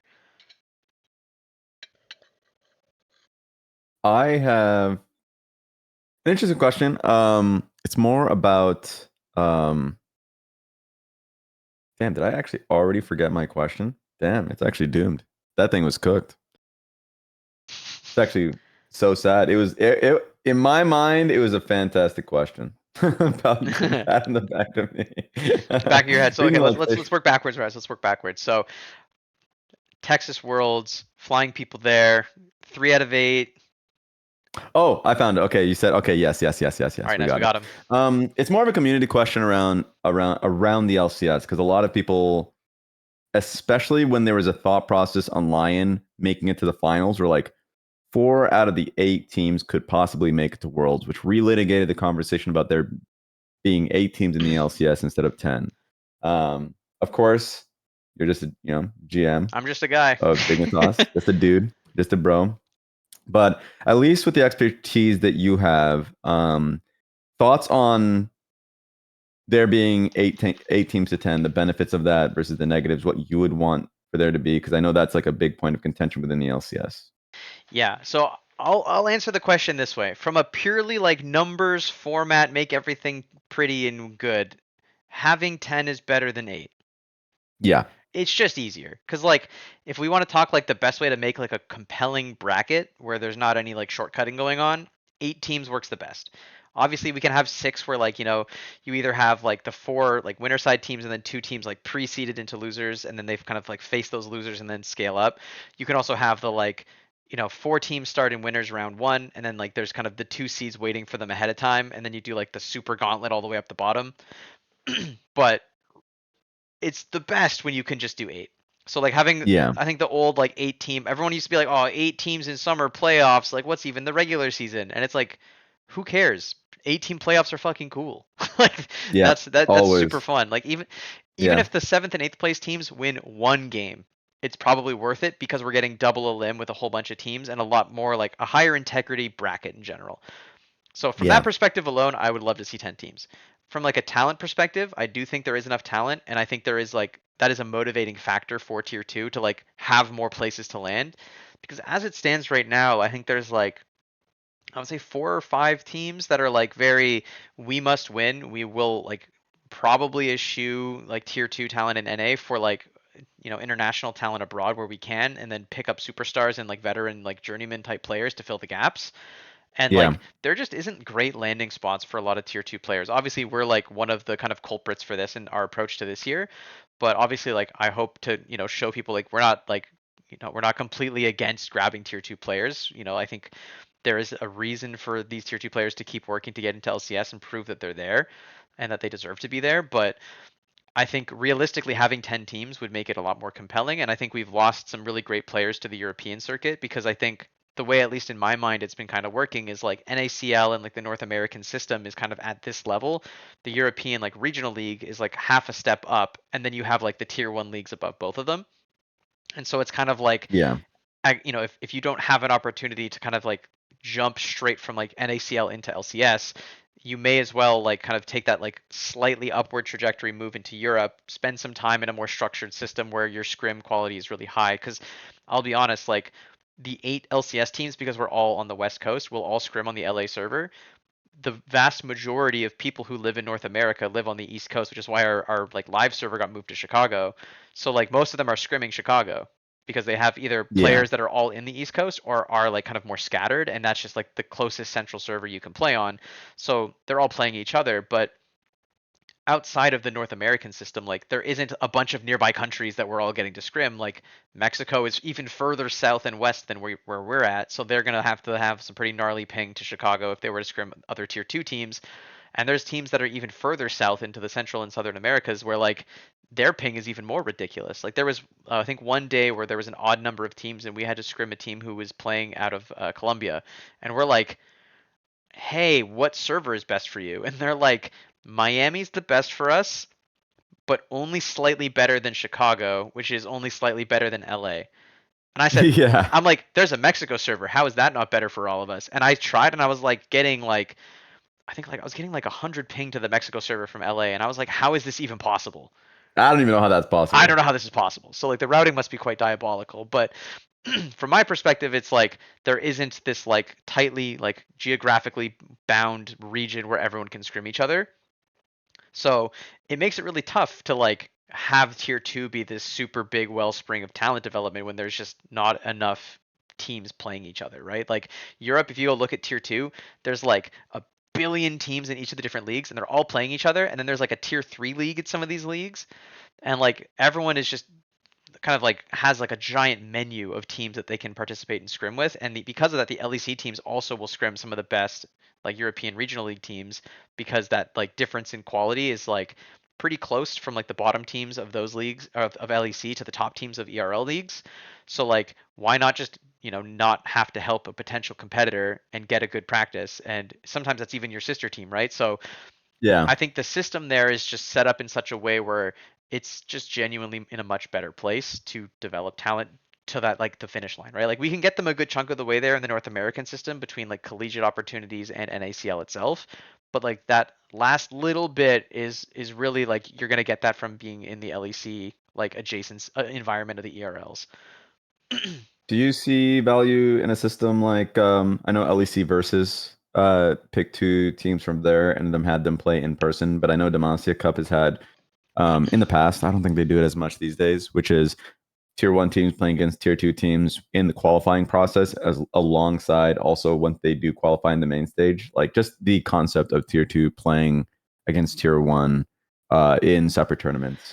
Yeah, I would love it. I think the struggle is just the logistics. Like I think it's like another unique issue. Like I hate to be the negative Nancy here, but it's like in Europe, right? If you're from France and the event's in Spain, you can just get on a plane and go to Spain. Obviously, it True. costs some amount of money to house everyone in Spain, but you can just show up and walk right into the country and you're good to go. If you are Yeah. a Canadian player playing for like St. Clair and they invite St. Clair to like even play in like an exhibition match in this, the Riot Games Arena in Santa Monica, that isn't as easy as just getting the flight from, Toronto or Windsor or wherever is closest into the US, because they're going to be like, "Hey, are you here for a job? Are you here for work? Is there an event?" And like you have to, potentially do some visa stuff. So, for me at least, I think it's a much more complicating thing than like what Europe is able to do, just because of the nature of like, how immigration and politics and all that kind of stuff work. But I think from like an abstract perspective, it'd be awesome to get orgs that are doing really well. Like I know Conviction won NACL in spring, and now we've got kind of Cupid as like the new exciting roster that everyone's curious to see how they do relative to the kind of adjusted rosters from the previous split. So like Yeah. I would love to see those teams, if they do well, agnostic to the potential promotion tournament at the end of the year, be able to actually compete against tier one teams in like lock-in or something. But the struggle is like getting them to be on site with these teams in LA is kind of a logistical nightmare and quite a costly one.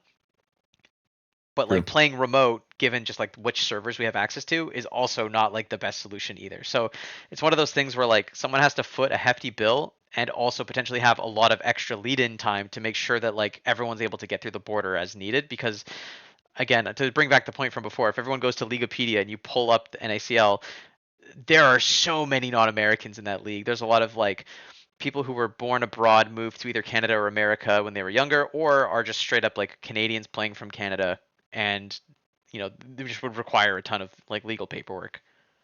Yeah, and also my take is also like collegiate programs, of course they're going to have student visas, but that's not going to be applicable Yeah, to you can't closing work on that those. player. Yeah, exactly.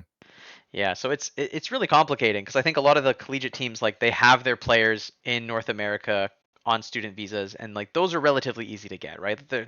As long as they're paying for tuition or getting scholarships, like the U.S. government's totally fine letting folks in to be students. So like that process is pretty easy. But the second there's potential like prizing and stuff, it gets complicated. If there's any like, because I know some collegiate teams will actually like grab certain players and like loan them out to NACL teams to play get additional practice. So like Yeah. those get complicated where it's like who technically files. It's a whole thing. So like for me, I think I would love to see it. I'd love for like Riot to be able to make it happen, but I definitely have to acknowledge all of the like logistical hurdles that would go into it that are like very unique to the North American ecosystem. And it was mentioned earlier, I forget by who in the chat, I should definitely do that. Um, Basically the concept of having uh more guest teams. Basically Yeah. like your thoughts on just the idea. Of course, you're not Mark Zimmerman. I'm just gonna Yeah, put yeah. that out there. So I can But probably tell you I can like put myself in the mind of Mark Zimmerman and yeah, for a second be like, the theory is cool. Having like a lot of people say like 10 is the magic number, so like let's just do two more guest teams, fuck it. yeah, I think in theory, assuming the financials could all work themselves out and everybody got to keep making what they're making to keep everything going, in theory it'd be really cool because every year you could have one slot up for grabs, give a little more consistency to these teams and give them opportunities to grow. However, obviously it is a tricky prospect because, you know, building out that many teams is tough. It's going to take time. And the biggest struggle is if you were to ever have a system where someone would promote up and then would take, more than 1 or 2 years to cycle out, what if they're a terrible partner, right? Like, what if they show up and like yeah. there's payment issues and all that kind of stuff? Okay, well, now your whole system's thrown for a loop.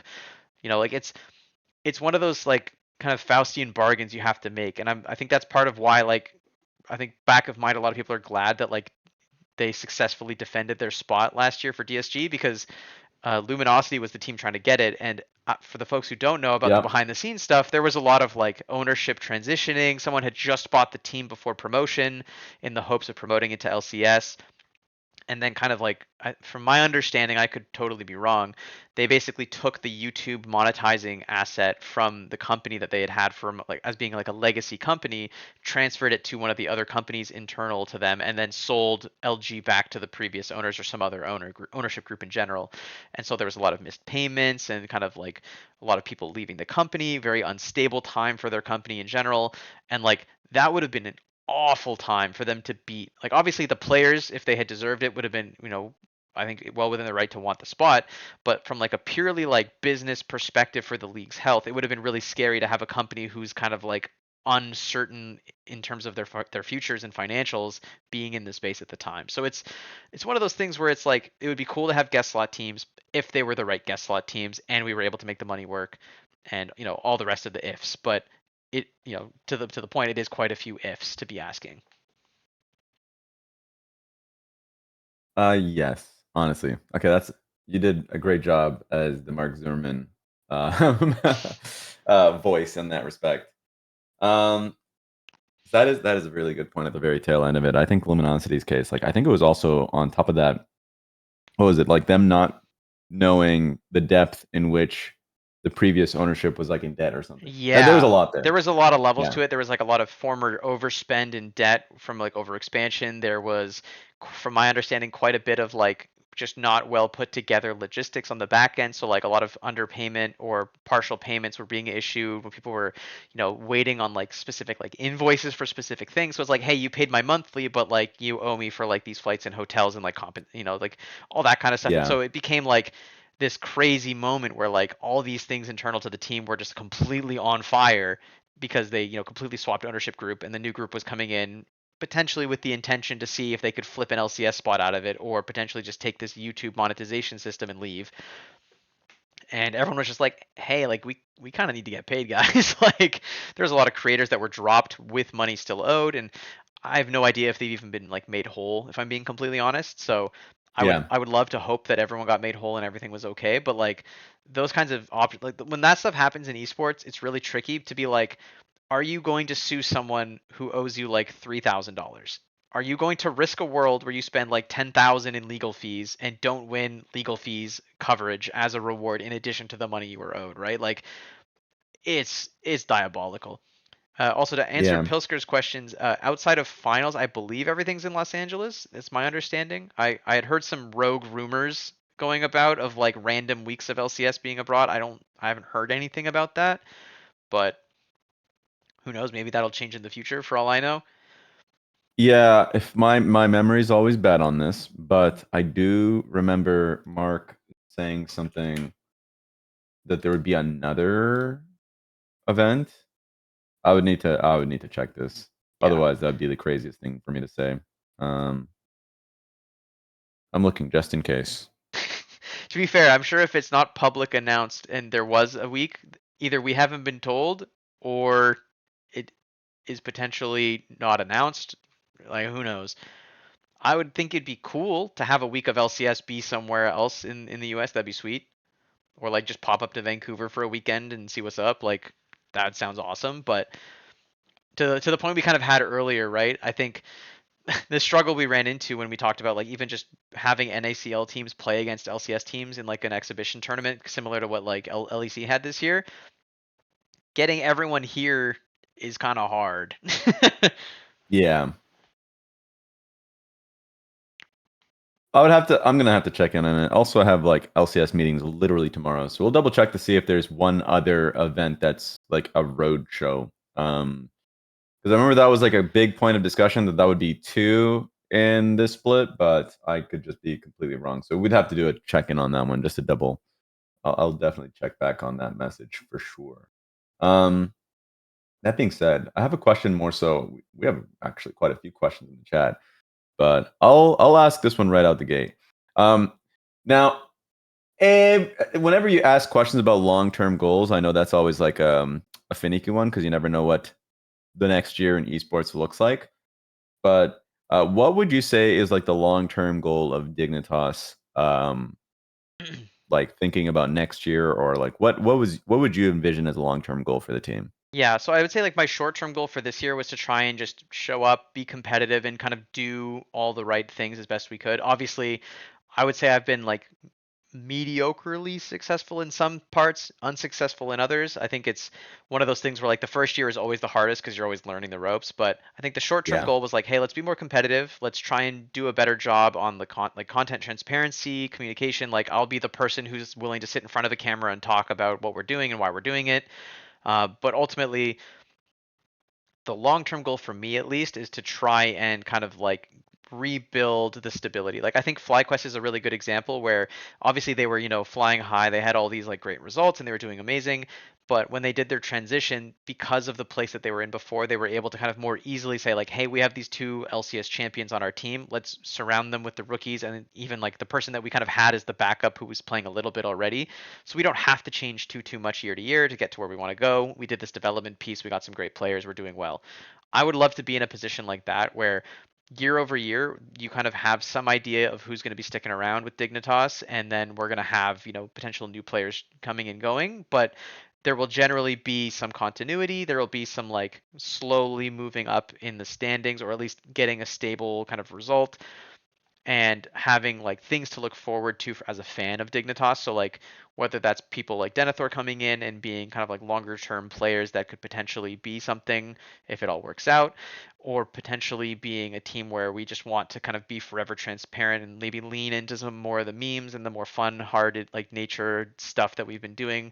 I know a lot of the content that we did that was really successful were like really memey, like short form TikTok type stuff that Kyler was putting together, where he shows like Yeah. logos of like MLB teams when like no one on our team watches MLB, and the players like try and like, oh, that's the C guys, and like it's just a fun time.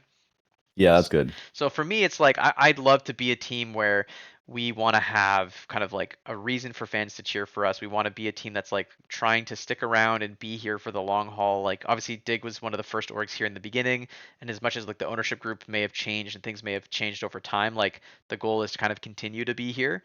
So I think for us, we just want to build fandom and build things for people to, cheer about long term. Because I think it's easy to say like, hey, just win games and you'll get fans. Because it's short and fleeting, but it does kind of work to a certain extent.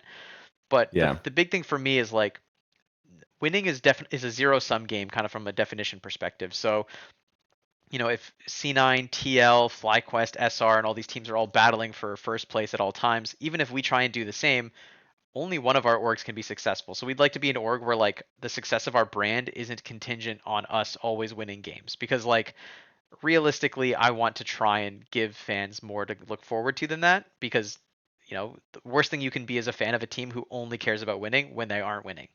I'm sure there's plenty of Yeah. traditional sports teams of like very large market cities. Looking at you, Toronto Maple Leafs fans in Canada, like your team Mm-hmm. wants to win every year, and it doesn't matter how close they get. Like if the year was we're going to win and that's all that's communicated, and then they bust her out in the first round of playoffs, that's gonna get kind of old after a couple decades. Like so it's tough, right? So it's like you need to offer something else, right? Like with the absence of like geolocation stuff in esports, like maybe that's us doing more stuff in the kind of like New Jersey area. Maybe that's us trying to work with David Shynock to be like, hey, let's do some like TL Dig rivalry stuff between New Jersey and your adopted New York City that you've kind of like made the brand of David Shynock Industries, right? Like let's just make beef for fun, right? Like let's get warring view parties, watch parties, whatever. Let's have fun with this. And I think obviously all of that is like grand scale hypothetical stuff where we could maybe do, but from my perspective, like I just want to do something more than just sign five players, do our content that is like the five players doing stuff over and over again. You have no idea how the sausage is made, and then season goes how it goes, we move on, right? I want to do Yeah. content like this. I want to potentially, if Riot will have me on anything on broadcast or even like the dive or anything like that, like come and give perspective there, like try and kind of like upsell ourselves. Like I know I talk to some of the casters privately, like people on the analyst desk all the time too. Like try and do what we can to be like a part of the ecosystem, have our message be delivered around, give opinions, like for me it's just I want to be more than just the results on the Rift as a team and give people reasons to kind of participate and contribute. Obviously we've been successful in some parts of doing that mission, but obviously we still have a lot of ways to go to kind of be where we want to be.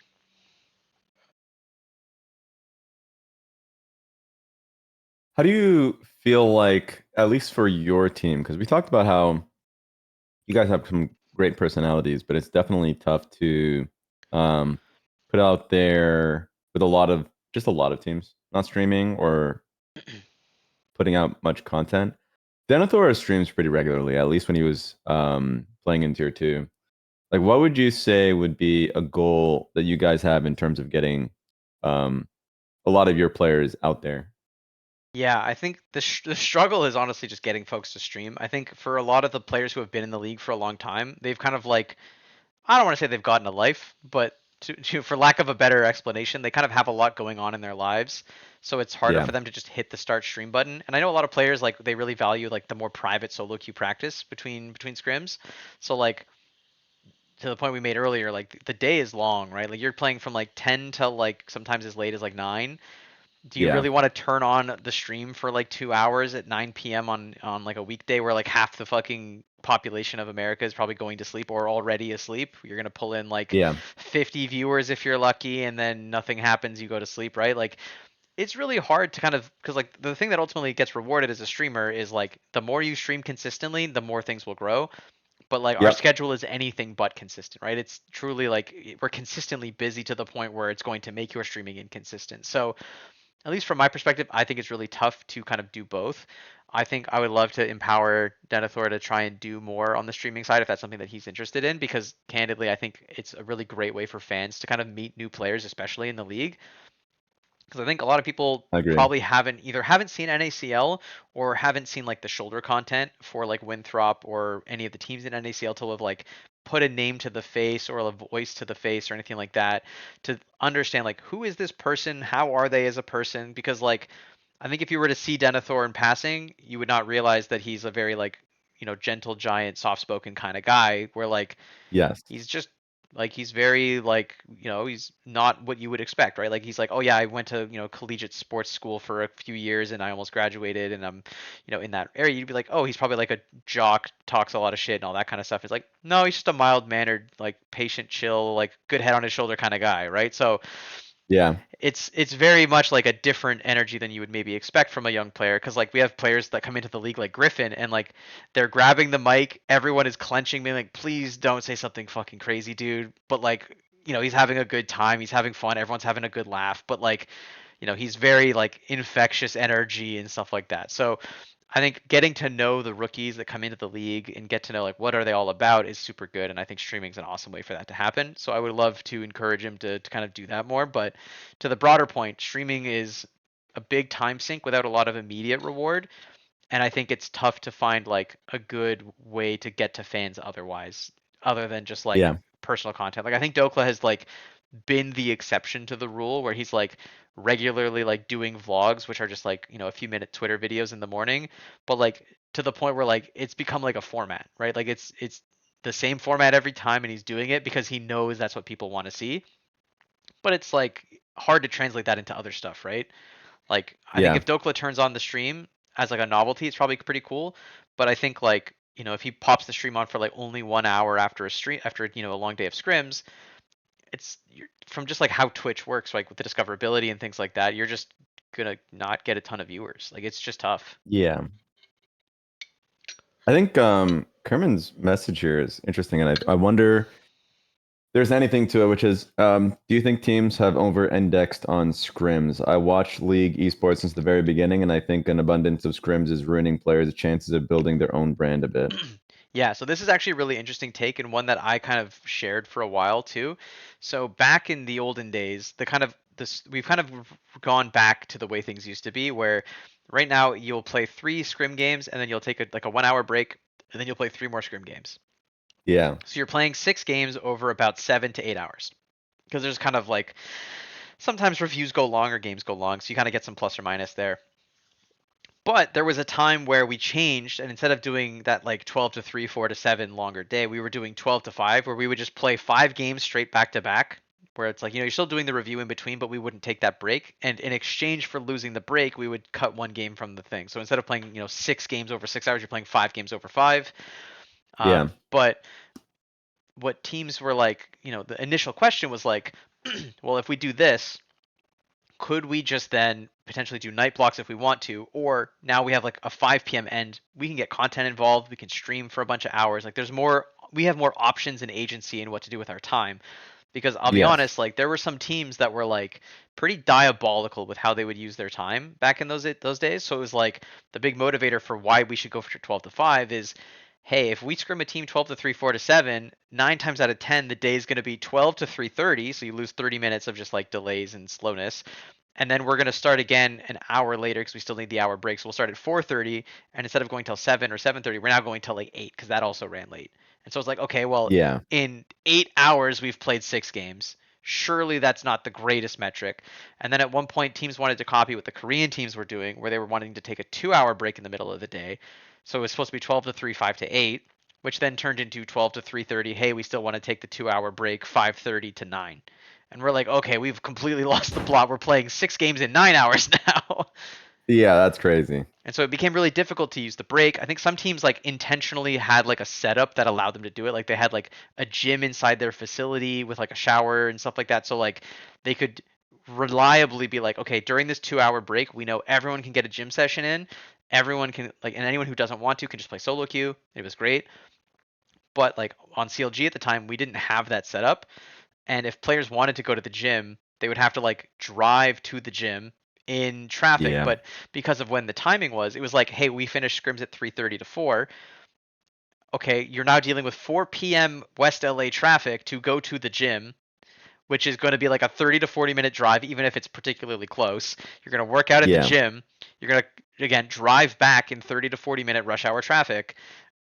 And all of a sudden, you manage to only get like a 20 to 30-minute gym set before you ran out of time.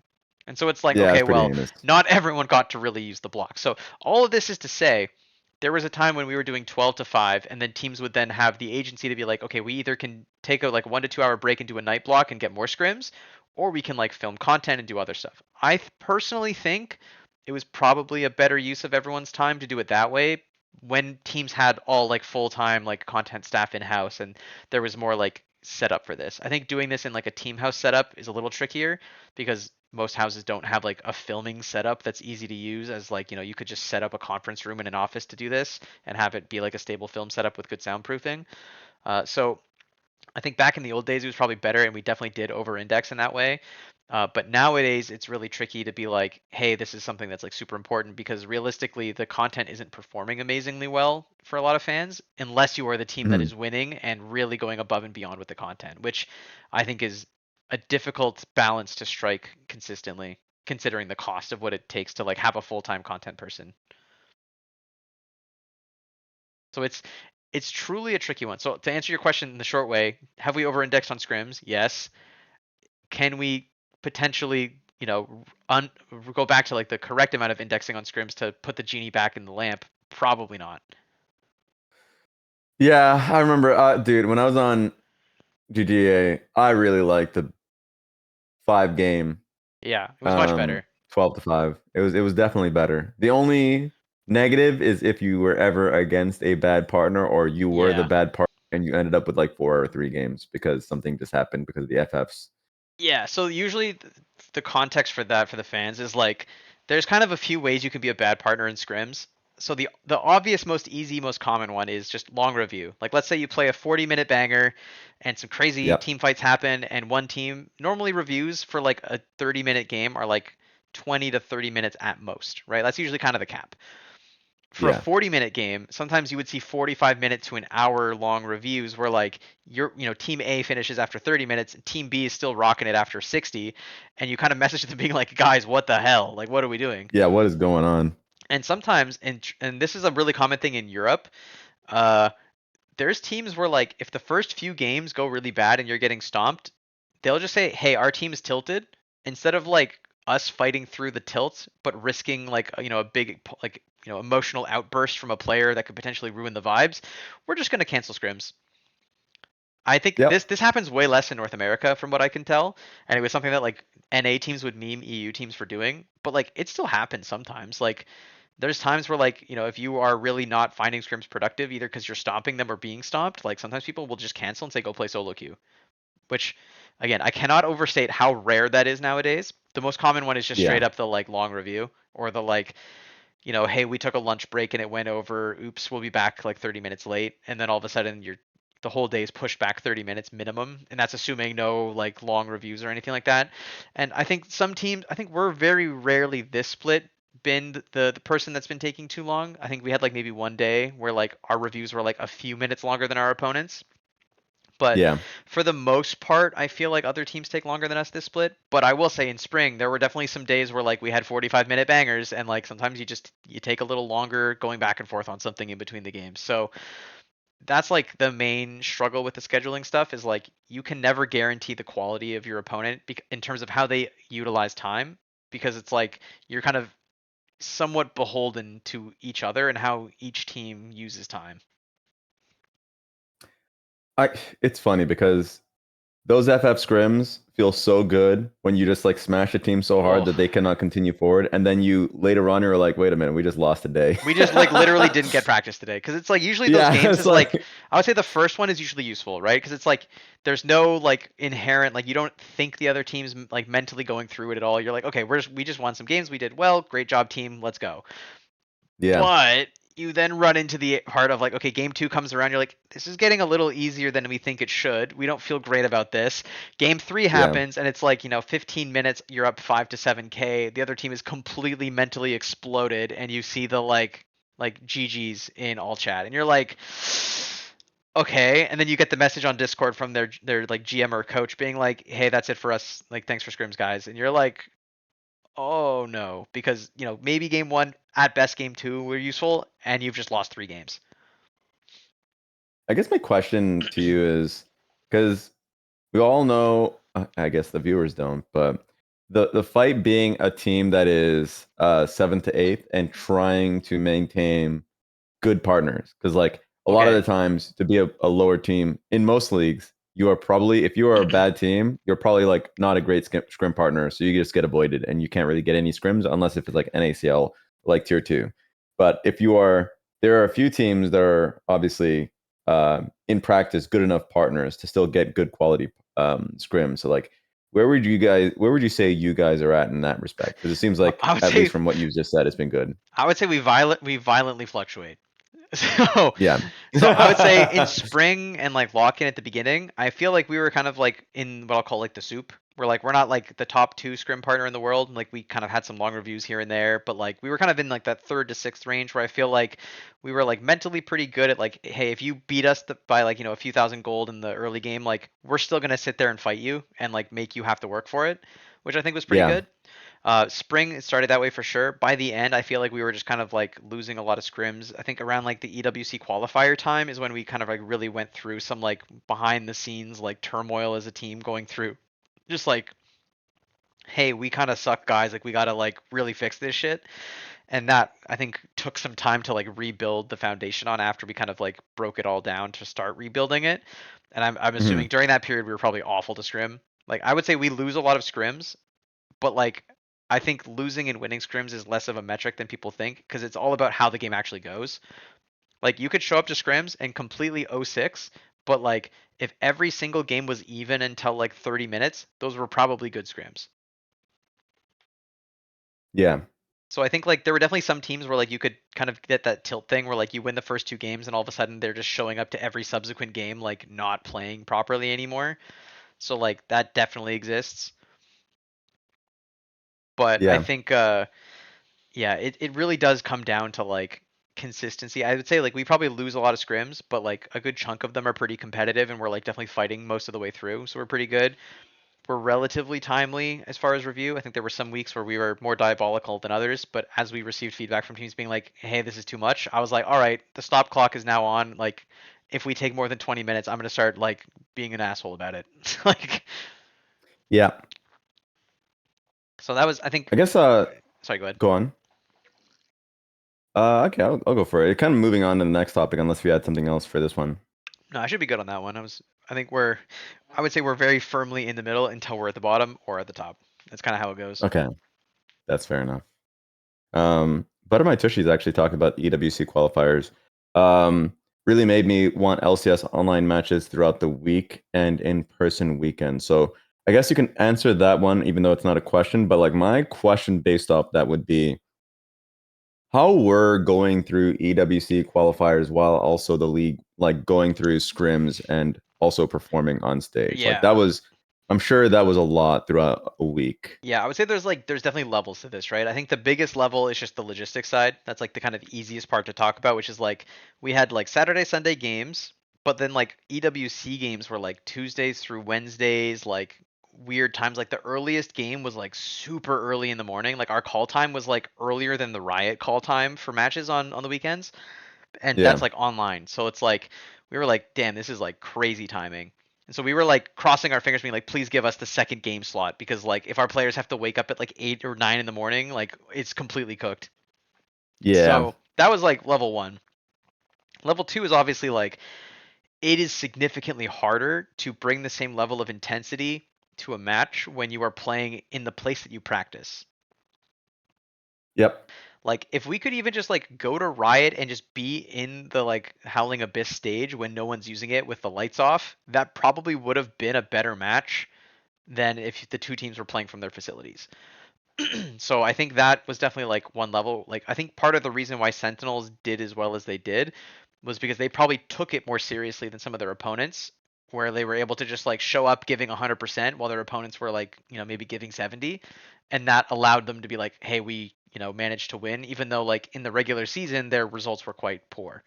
So I think like not all teams took it as seriously as each other. A lot of teams were like very focused on their weekend games and were not giving the same level of prep to their EWC opponents as they were for their weekend opponents. I'll say also on the logistics side, when we book scrims in the LCS, you don't want to scrim the team that you're playing on that given week, obviously, but you also don't want to scrim the Yep. team you're playing the next week, ideally. So that's Yeah. 2 teams out of 7, because obviously you can't scrim yourself. So we're down to 5 teams you can scrim. If you played any of them in EWC, you would also not be able to scrim them. And then you would go and look at the bracket and then say like, okay, well, we think that so and so is going to lose, which means that if we win or lose, here's what we think is going to happen. If you do all the math of like all the potential teams you could win, face win or loss, you start to run out of teams to scrim. Yeah. And so like to a certain extent, you kind of just have to like book people and just like hope for the best. And so there was a lot of like rebooking and canceling when upsets happened in the bracket to like make sure no one was playing like scrimming someone they were going to play in EWC. It got super crazy. There was a lot of teams where like they would tentatively book scrims with their opponent from EWC if they played the first game of the day to scrim the second half of the day against that team again. So like imagine you play a team in the morning and they completely fucking destroy you, and your scrim is, hey, that team that completely destroyed you in the morning, you're playing them again. But now it's scrims, and you like any wins here don't count anymore. So I think from a lot of perspectives, it was like mentally like very disorienting for a lot of people to be like, how do I process all of the things going on right now? I would say in abstract, if those were LCS games that were just online instead of in person, that would have been kind of cool. I think it's quite interesting in the sense of like you kind of just have this like ability to more easily play against each other and stuff like that. I think from my perspective, it would be an interesting idea to explore, like just getting more games in to allow us to do more unique formats. Because I think one of my biggest frustrations right now with the LCS format is because we're doing BO3s, we don't have time to do double round robin. And so like Yeah. the issue we ran into last, but we kind of talked about a little bit in one of the previous segments was we played SR week one, who was like a team that we had had a big upset against in lock in, and we're expected to kind of repeat the upset again. But then we didn't play the other bottom teams until the end of the season. And so the whole middle of the season is just the Dignitas humiliation ritual, which like kind of Yep. fucking sucked. And I think a couple other teams were in similar boats where like DSG was in the similar boat where like their middle of the calendar for their schedule was also pretty like weighted. So I would love to have double round in some capacity so that we're able to like just kind of have a better mix of teams that people are playing in a given week. So you're seeing like not only the rematch, but like there's less like massive weight being put behind like the order in which you're playing teams and how that shakes out for tiebreakers. So lots of opportunity there for sure to make cool things happen with like remote games for sure. But I think the stakes definitely need to be there. Otherwise, it's going to be a little janky as it was with EWC qualifiers. There's a question in the chat, but I want to ask a follow up to that because it's pretty much the same boat now. I mean, have you seen the calendar for? I mean, I know you probably have seen the calendar for this upcoming split. Um, but it's pretty much like Sentinels, C9, Lion into Shopify, Fly, DSG, and then you end with Team Liquid. So it kind of feels the It's a same in little my more spread mind. out because it's like we have weeks one. I think obviously most people assume that we're going to lose to our like like C9s and Lions in the league. But Yeah. I think we play so Sentinels week 1, and then we have SR week 4, and then DSG week 6. So I feel like it's like a little more spread out because previous split it was True. literally weeks 1 and then 6-7. Like it was just Yeah. 2 through 5 was just like, oh, come on, Raz, you're better than this. You threw it out there. Continue. I'm sorry, we only have 7 weeks in the league. The last 2 weeks are just the evil number. We can't say anymore. But All yeah, right. I think like from my perspective, I just want to see it more spread out, and double round helps you do that because you kind of get the like you play everyone once, you get halfway through, then you do it again, and it kind of like keeps things a little more condensed, which I think was better for pacing. Because I think last split we also even had weird stuff like we had 2 undefeated teams, and like by virtue of the format, it was awesome because they played each other at the end. But how boring would Yeah. it have been if that was week 1? And you just had like both teams undefeated, but one of them just like had to win the first match of the first week, right? Like Yeah. sometimes if they can stack the deck well enough and things work out, it can lead to cool stories. But I feel like it's just so unlikely to happen that you may as well try and like balance the load if you can. Mhm. But I do think it is probably time we hop into the question from Let's Leondos. do it. So the question is about GMing. In a previous Digging Deep, Jonathan stated usually summer isn't the time to bring in rookies as they don't get the whole year to improve, and it could be potentially damaging to the player's career. What are your expectations for Denethor going into summer? What promises have been made to him to try and make the coming into a struggling team so late into the year value proposition for him?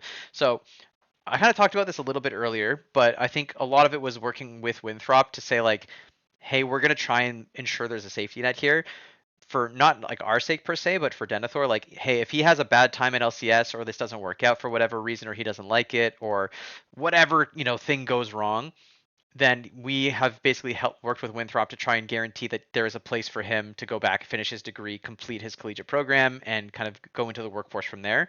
On the other side, I think for Denethor and a lot of other players in tier 2, the long-term like dream of always wanting to go to tier 1 and like compete in the LCS and get that opportunity is an extremely like once it feels like a once in a lifetime opportunity when it happens. And for a player like Denethor, he's been playing for over 3 years in the collegiate system. So for him it's like this has been the like light at the end of the tunnel if it ever happens. And then the alternative off ramp was like, if I finish my degree first, I'll just go into the workforce and do my thing. So at least from my perspective, I think there's been a very clear like, hey, we're going to try and give this an honest shot. We think that you can be an amazing player for our team, but like we don't want to do the thing that Dignitas has done in the past where we like overhype a prospect and then chuck the baby out with the bathwater, for lack of a better metaphor. And I think for us, we've kind of given that easy off ramp for himself, but also from us, there's not like an expectation of him to come in and like be the superstar, right? It's like, hey, we picked you up because we think that you could be great in the league and that you would fit the team environment that we're trying to build right now. And you would fit honestly just like the way the game, we see the game, where we would love to be able to pick carries top lane and play to them when it makes sense for the draft, but also have a player who can play weak side and see that as like their role in the game and can kind of connect to the team and kind of do the vision that we're trying to put together. So I think from him, it's a very like win-win scenario, right? Where either this does work out for him, he plays really well, we keep him, we put him into 2027, and the dream continues. Or if it doesn't work out, or he decides it's not for him, he kind of has that opportunity at the end of the year to back out, return to Winthrop, and kind of continue finishing up what he was doing there. So I think for us, like, there's not that huge expectation. I would say like the the worst case scenario is a team that like feels like they have to win, where Yeah. the result expectation is like, hey, we're trying to go to worlds, you need to get us to worlds. Like all of a sudden that's not great. So I think the expectation, obviously coming into a losing team that's not doing well, is like not as high as it would be otherwise. And so it's a little more idealized of a scenario, plus the extra work that we did with Winthrop to kind of collaborate there also allows for him to be in a really good spot. So I think we've done our best to kind of give him a like high odds of success in terms of like not having to worry about the pressures that are typically there for rookies coming into the league. Obviously, there's always some pressure. He's going to want to prove himself and kind of push and see what he can do in the league, but I think at the end of the day, it's like as close to an ideal scenario you can have coming into a team in the middle of the year. Obviously, there's like, stuff that's not going right results wise, and it would be cool to reverse it, but I think he's kind of up for the challenge of, what that takes and taking the opportunity and seizing it. Question that I have on that, because you've had a lot of experience being on organizations that have pretty large staff members that can kind of supplement a developmental player. Like, NRG had like that famous The what? army. Yeah, the army, the control room of staff members. Guardians had quite a few people that you could always like look to Mhm. have the time to work with like a greener talent. You've mentioned that Denethor feels a lot more LCS ready, Yeah. but what would you say is available to him if he were needing additional help?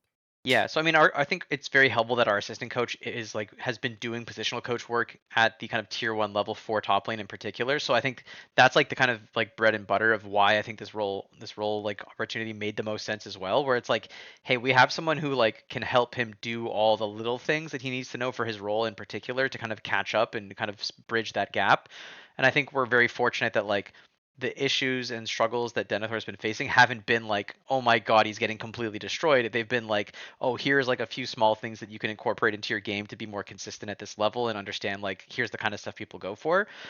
So I think Yeah, from that perspective, having Emmy's been super valuable for us, and I think ultimately that's I think one of the main resources for him. Obviously, we also have been setting up some like 1v1s. I think top laners actually are in of all the roles in the league are like the best at helping each other where they will actually do like 1v1 practices outside of practice where they'll just play laning matchups 1v1 in top lane and then they'll do like drills and stuff like that. So I think there's like a network of top lanes in the league that are doing that. So we've been helping getting him some of those booked. So I think from like a resource perspective, top lane right now is kind of one of the most apt for kind of getting those opportunities. nice. That's perfect. Yeah, let's see if we've got any other ones. Uh,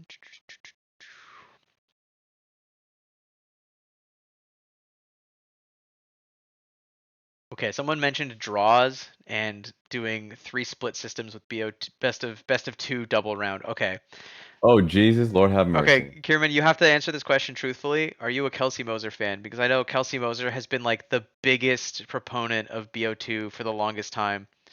And I don't want to say I'm a total hater of it, but it's really hard to make work in a way that feels compelling because you either need to have it just be pure like results only, no points. Because I think the struggle you run into is if a 2-0 gives you 3 points and a 1-1 gives you 1 point, it really creates this like really bizarre like disparity where like any team that 2-0s teams just randomly runs away with it from like a math perspective like really fast because it's no longer zero sum. The game theory kind of explodes. Obviously, there's also the like to Raz. I'm sure Raz has got this perspective too of like nobody wants to watch a draw. Like it just kind of Yeah. sucks. Buttermilk Tushy said it worked really well within an ACL. I I would. think it worked well in an ACL in the perspective of people that watched NACL were already diehards. Yeah. And there was never any expectation of viewership and fandom of like getting more people in it because it was like always seen. It was seen at the time as a developmental tool. Um, but then the moment, I mean, I think a big thing was moving towards best of threes because of Fearless, but I think Fearless has kind of killed a lot of goals there, to be honest. Yeah, I would say Um, BO2 Fearless is also like significantly less compelling than BO3. So that yeah, definitely doesn't help. And then I think the other thing too is like part of the reason why I felt it was successful in the leagues that did it was because it was done as a way to play more overall games in the league within the same yeah. allotted time because like it was easier to just keep the team like set up on stage and then just play another game than it was to like take all their stuff off, clean the setups, bring on a new team, put all their stuff in, give them warm up time, all that kind of stuff. So like you were able to kind of just get the back to back games and stuff like that. So I think to a certain extent I can see why people liked it because of like the things it did for them. But I think like if we're like purely comparing like apples to apples, I would prefer to watch 2 BO3s than watch 3 BO2s. Yeah. Even if one of them ends up being a 2-0 or like neither of them go to 3 and it just becomes like a quicker day. Because I was pretty big on BO2s, I want to say really early on, 2016, 2017, around that period of time. I think when I started to move away was mostly on the front of there. I think Europe, when Europe adopted it, and it was like, oh yeah, I think there is a lot more negativity around not completing a series because even if you're happy as an underdog that you ended up taking a game, you're not happy that you didn't see it through in a game three.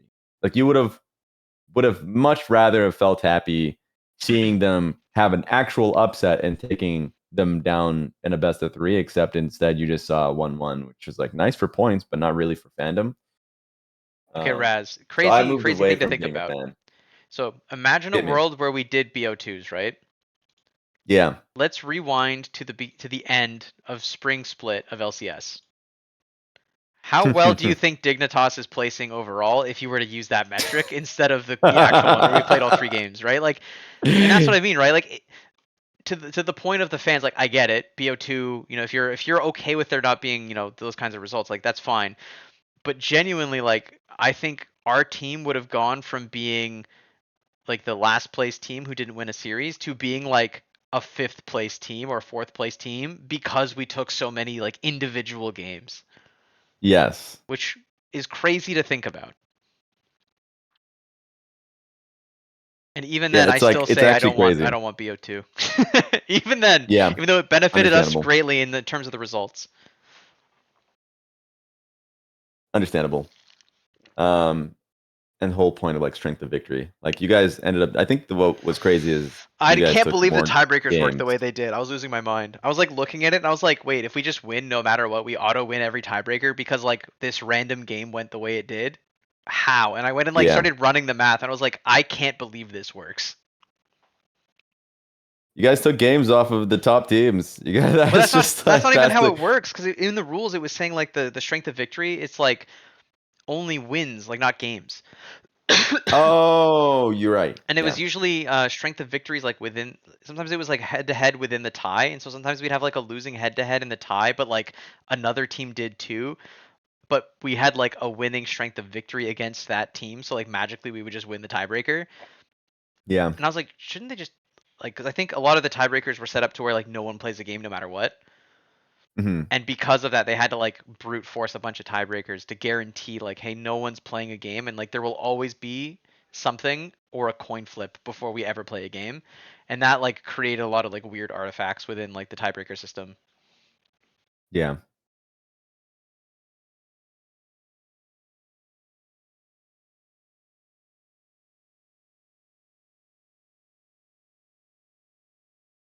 Uh, the Indo says another one, Yeah, which is I interesting. think this is probably gonna have to be one of my Um, last ones because my throat is dying. no, I'm in the same boat. Going into summer, what is expected from the players to try and make sure they are able to continue with Dig going into 2027? How much would spring split performance influence the roster decisions going into next year? Yeah, so this one's interesting for me because like I've kind of gone through a lot of different types of off seasons and stuff like that. So going back to like CLG, I think the first split we had, we kind of fell short but like hit our internal goal from like a management perspective of like we kind of expected the first season to finish 7th or 8th out of 10. And then the split after that is when we kind of brought in Dokla for the start of summer, and then Yeah, that's where we kind of like found the magic a little bit and started having some really good regular season games. We kind of didn't do amazingly well in playoffs, but it was that was like heartbreaking losses, but you guys were really close always. yeah, and that was like I think the beginning of like the belief in this, in the project and the system and all the rest of it. Yeah, But ultimately that off season we did explore changes, right? Like we didn't just like say like, okay guys, like to see you guys in January, we're not going to do anything, right? It's like we explored, we talked about it, we thought about it, and we were kind of like, we don't think this makes sense, like it's fine, we'll just run it back. But like, we took the time to at least consider stuff. And then we finished spring, yeah, and I think by that point it was kind of like, hey, a lot of like the same stuff is kind of happening. Like each time we get to playoffs, they're kind of ending the same way, and like we can kind of isolate the pattern here. And the pattern was like our bot lane was struggling to keep up when it came to playoffs. Like we were our yeah, AD carry, like Luger, was kind of struggling with some of the team fight stuff, and then Poom was struggling to kind of make the same impact that a lot of the more veteran supports were making. It was kind of like, oh fuck, this is like probably the point where we could most reasonably try and like get a significant upgrade and kind of swing for the fences with the way the rest of the team worked out.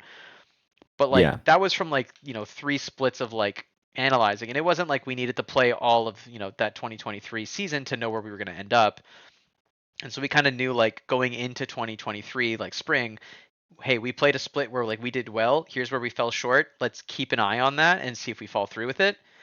And then we kind of got to spring, Same thing happened again. We're like, hey, once is a coincidence, twice is a trend.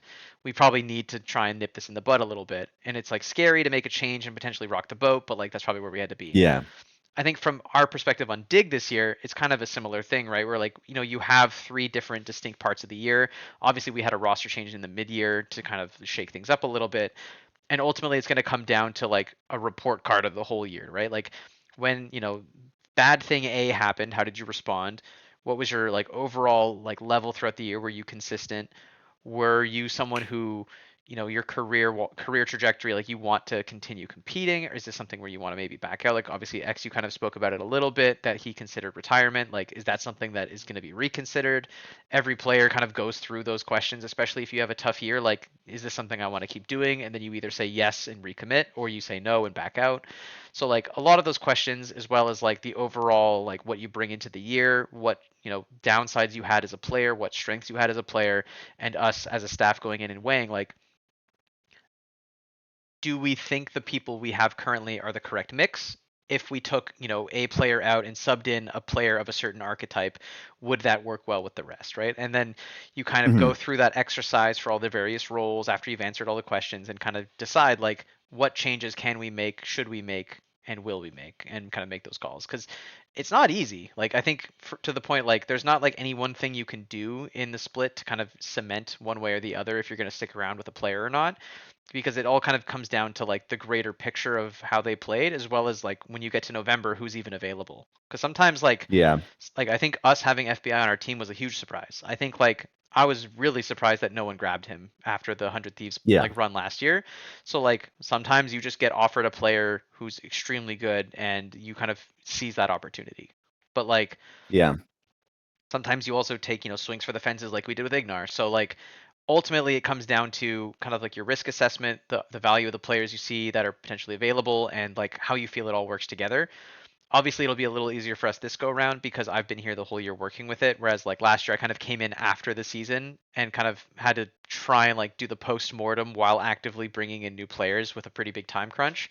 So it was a little trickier than I would have liked to kind of get all the pieces in place and kind of do all our due diligence, but I think this year it's going to be a much easier process for us to kind of go through all of our options and kind of assess the players we have because we've had that rapport working with them directly for the whole year with both myself and the coaches as well.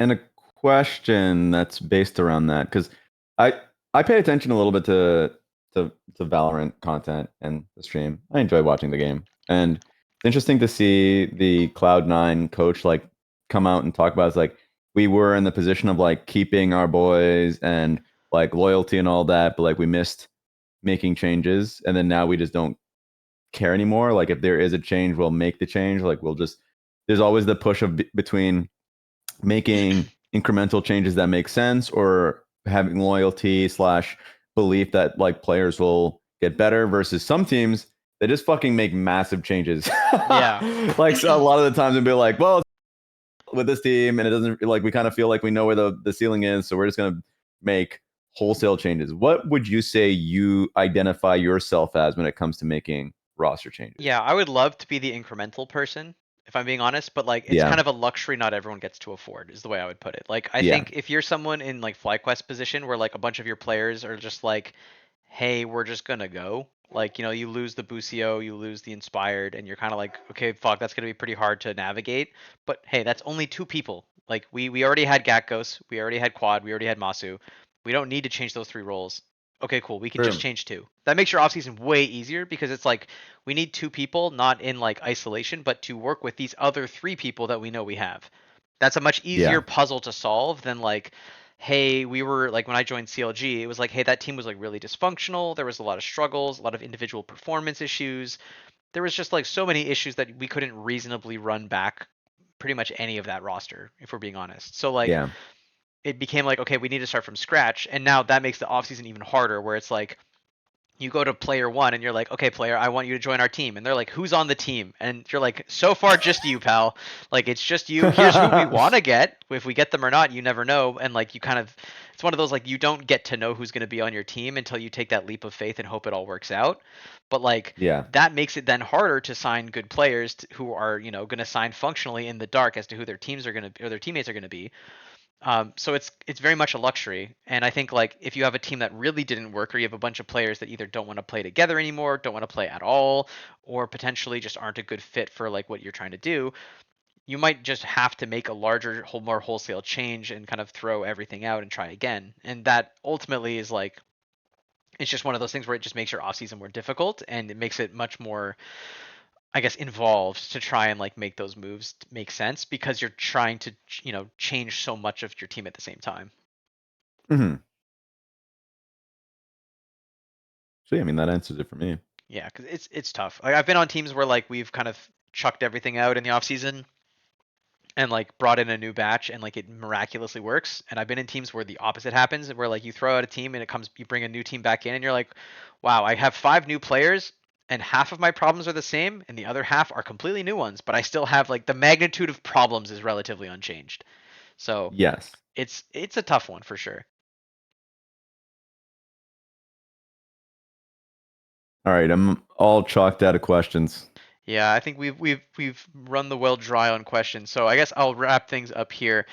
Thanks again to everyone who tuned in. This is going to be like a regular show we do every other week. So every other Tuesday, 7 p.m., we're going to grab a guest. Sometimes we'll have more than just one guest. Sometimes we'll get a little crazy and bring in a guest, potentially a player from Dig, or just 2 guests straight up. So if you guys have any guest recommendations or suggestions, feel free to hit us up on Twitter. Try and get folks excited about joining. I think this is a good opportunity to start to like build kind of like the grassroots initial group around this kind of show and see who else we can get involved and hopefully get more folks asking some awesome questions next time we do this show. So thanks for tuning in, everybody, and that's it from us. Have a great night. Hell yeah. Take it easy, guys.